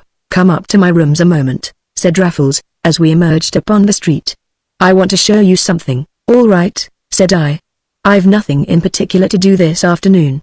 That was a rather interesting tale of the general's, wasn't it? I added. Very, said Holmes. I guess it's not an uncommon experience, however, in these days, for the well-to-do and well-meaning to be in possession of stolen property. The fact of its turning up again under the general's very nose, so many years later, however, that is unusual. The case will appear even more so before the day is over if I am right in one of my conjectures. What Raffles Holmes's conjecture was soon to be made clear. In a few minutes we had reached his apartment, and there, unlocking a huge iron-bound chest in his bedroom, he produced from it capacious depths another gold pepper pot. This he handed to me. There's the mate, he observed, quietly. By Jove, Raffles it must be, I cried, for beyond all question, in the woof of the design on the base of the pepper pot was the cipher AR to CC. Where the dickens did you get it? That was a wedding present to my mother, he explained. That's why I have never sold it, Not even when I've been on the edge of starvation. From whom do you happen to know? I inquired. Yes, he replied. I do know. It was a wedding present to the daughter of Raffles by her father, my grandfather, Raffles himself. Great heavens! I cried. Then it was Raffles. Well, you know. That London flat job? Precisely, said Raffles Holmes. We've caught the old gentleman red-handed. Well, I'll be jiggered, said I. Doesn't it beat creation how small the world is? It does indeed. I wonder who the chap is who has the other, Raffles observed. Pretty square of the old general to keep quiet about it, said I. Yes, said Holmes. That's why I'm going to restore this one. I wish I could give 'em both back. I don't think my old grandfather would have taken the stuff if he'd known what a dead game sport the old general was, and I sort of feel myself under an obligation to make amends. You can send him the one you've got through the express companies, anonymously, said I. No, said Holmes. The general left them on his sideboard, and on his sideboard he must find them. If we could only find out the name of his host last Thursday, I tell you, look in the Sunday Gazoo supplement, said I. They frequently publish short paragraphs of the social doings of the week. You might get a clue there. Good idea, said Holmes. I happen to have it here, too. There was an article in it last Sunday, giving a diagram of Howard Vandergoold's new house at Nippon's Point, Long Island, which I meant to cut out for future reference. Holmes secured the Gazoo, and between us, we made a pretty thorough search of its contents, especially the doings of society columns, and at last we found it, as follows.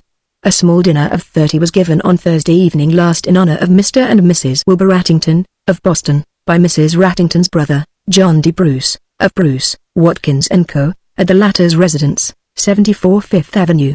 Among Mr. Bruce's guests were Mr. and Mrs. W. K. Vanderbilt, Mr. and Mrs. Elisha Scrooge, Jr., Major General Carrington Cox, Mr. and Mrs. Henderson Scoville, and Signor Caruso. Old Bruce, eh? Laughed Holmes. Sans Brett sans Reproc. Well, that is interesting. One of the few honest railroad bankers in the country, a pillar of the church, a leading reformer, and a stolen pepper pot on his table. Gee, what are you going to do now? I asked. Write to Bruce and tell him the facts. Holmes's answer was a glance. Oh, cream cakes, he ejaculated, with profane emphasis. A week after the incidents just described, he walked into my room with a small package under his arm. There's a pair, he observed, unwrapping the parcel and displaying its contents. Two superb, golden pepper pots, both inscribed AR to CC Beauties, aren't they? They are, indeed. Did Bruce give it up willingly? I asked. He never said a word, laughed Holmes. Fact is, he snored all the time I was there. Snored? Said I. Yes, you see, it was at 3.30 this morning, said Holmes, and I went in the back way. Climbed up to the extension roof, in through Bruce's bedroom window, downstairs to the dining room, while Bruce slept unconscious of my arrival. The house next to us is vacant, you know, and it was easy traveling. I began. Yes, that's it, said he. Just a plain vulgar bit of second-story business, and I got it. There were a lot of other good things lying around, he added, with a gulp, but well, I was righting a wrong this time, so I let him alone, and, barring this, I didn't deprive old Bruce of a blooming thing, not even a wink of sleep. And now what? I demanded. It's me for Cedar House, that's where the general lives, said he.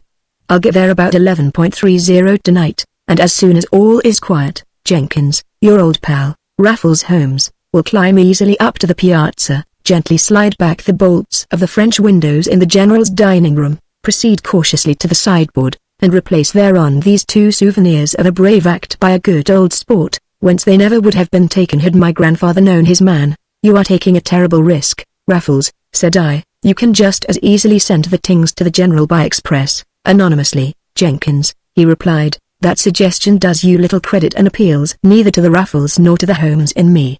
Pusillanimity was a word which neither of my forebears could ever learn to use. It was too long, for one thing, and besides that it was never needed in their business, and with that he left me. Well, General, said I to General Cox, a week later at the club, heard anything further about your pepper pots yet? Most singular thing, Jenkins, said he. The DD things turned up again one morning last week, and where the devil they came from, I can't imagine. One of them, however, had a piece of paper in it on which was written returned with thanks for their use and apologies for having kept them so long. The general opened his wallet and handed me a slip which he took from it. There it is. What in thunder do you make out of it? He asked. It was in Raffles Holmes's handwriting. Looks to me as though Bruce also had been robbed. I laughed. Bruce? Who the devil said anything about Bruce?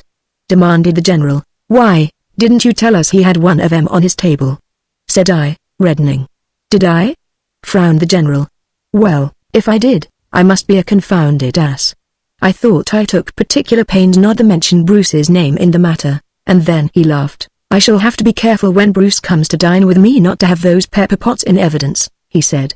He might ask embarrassing questions, and thus it was that Raffles Holmes atoned for at least one of the offences of his illustrious grandsire. The end.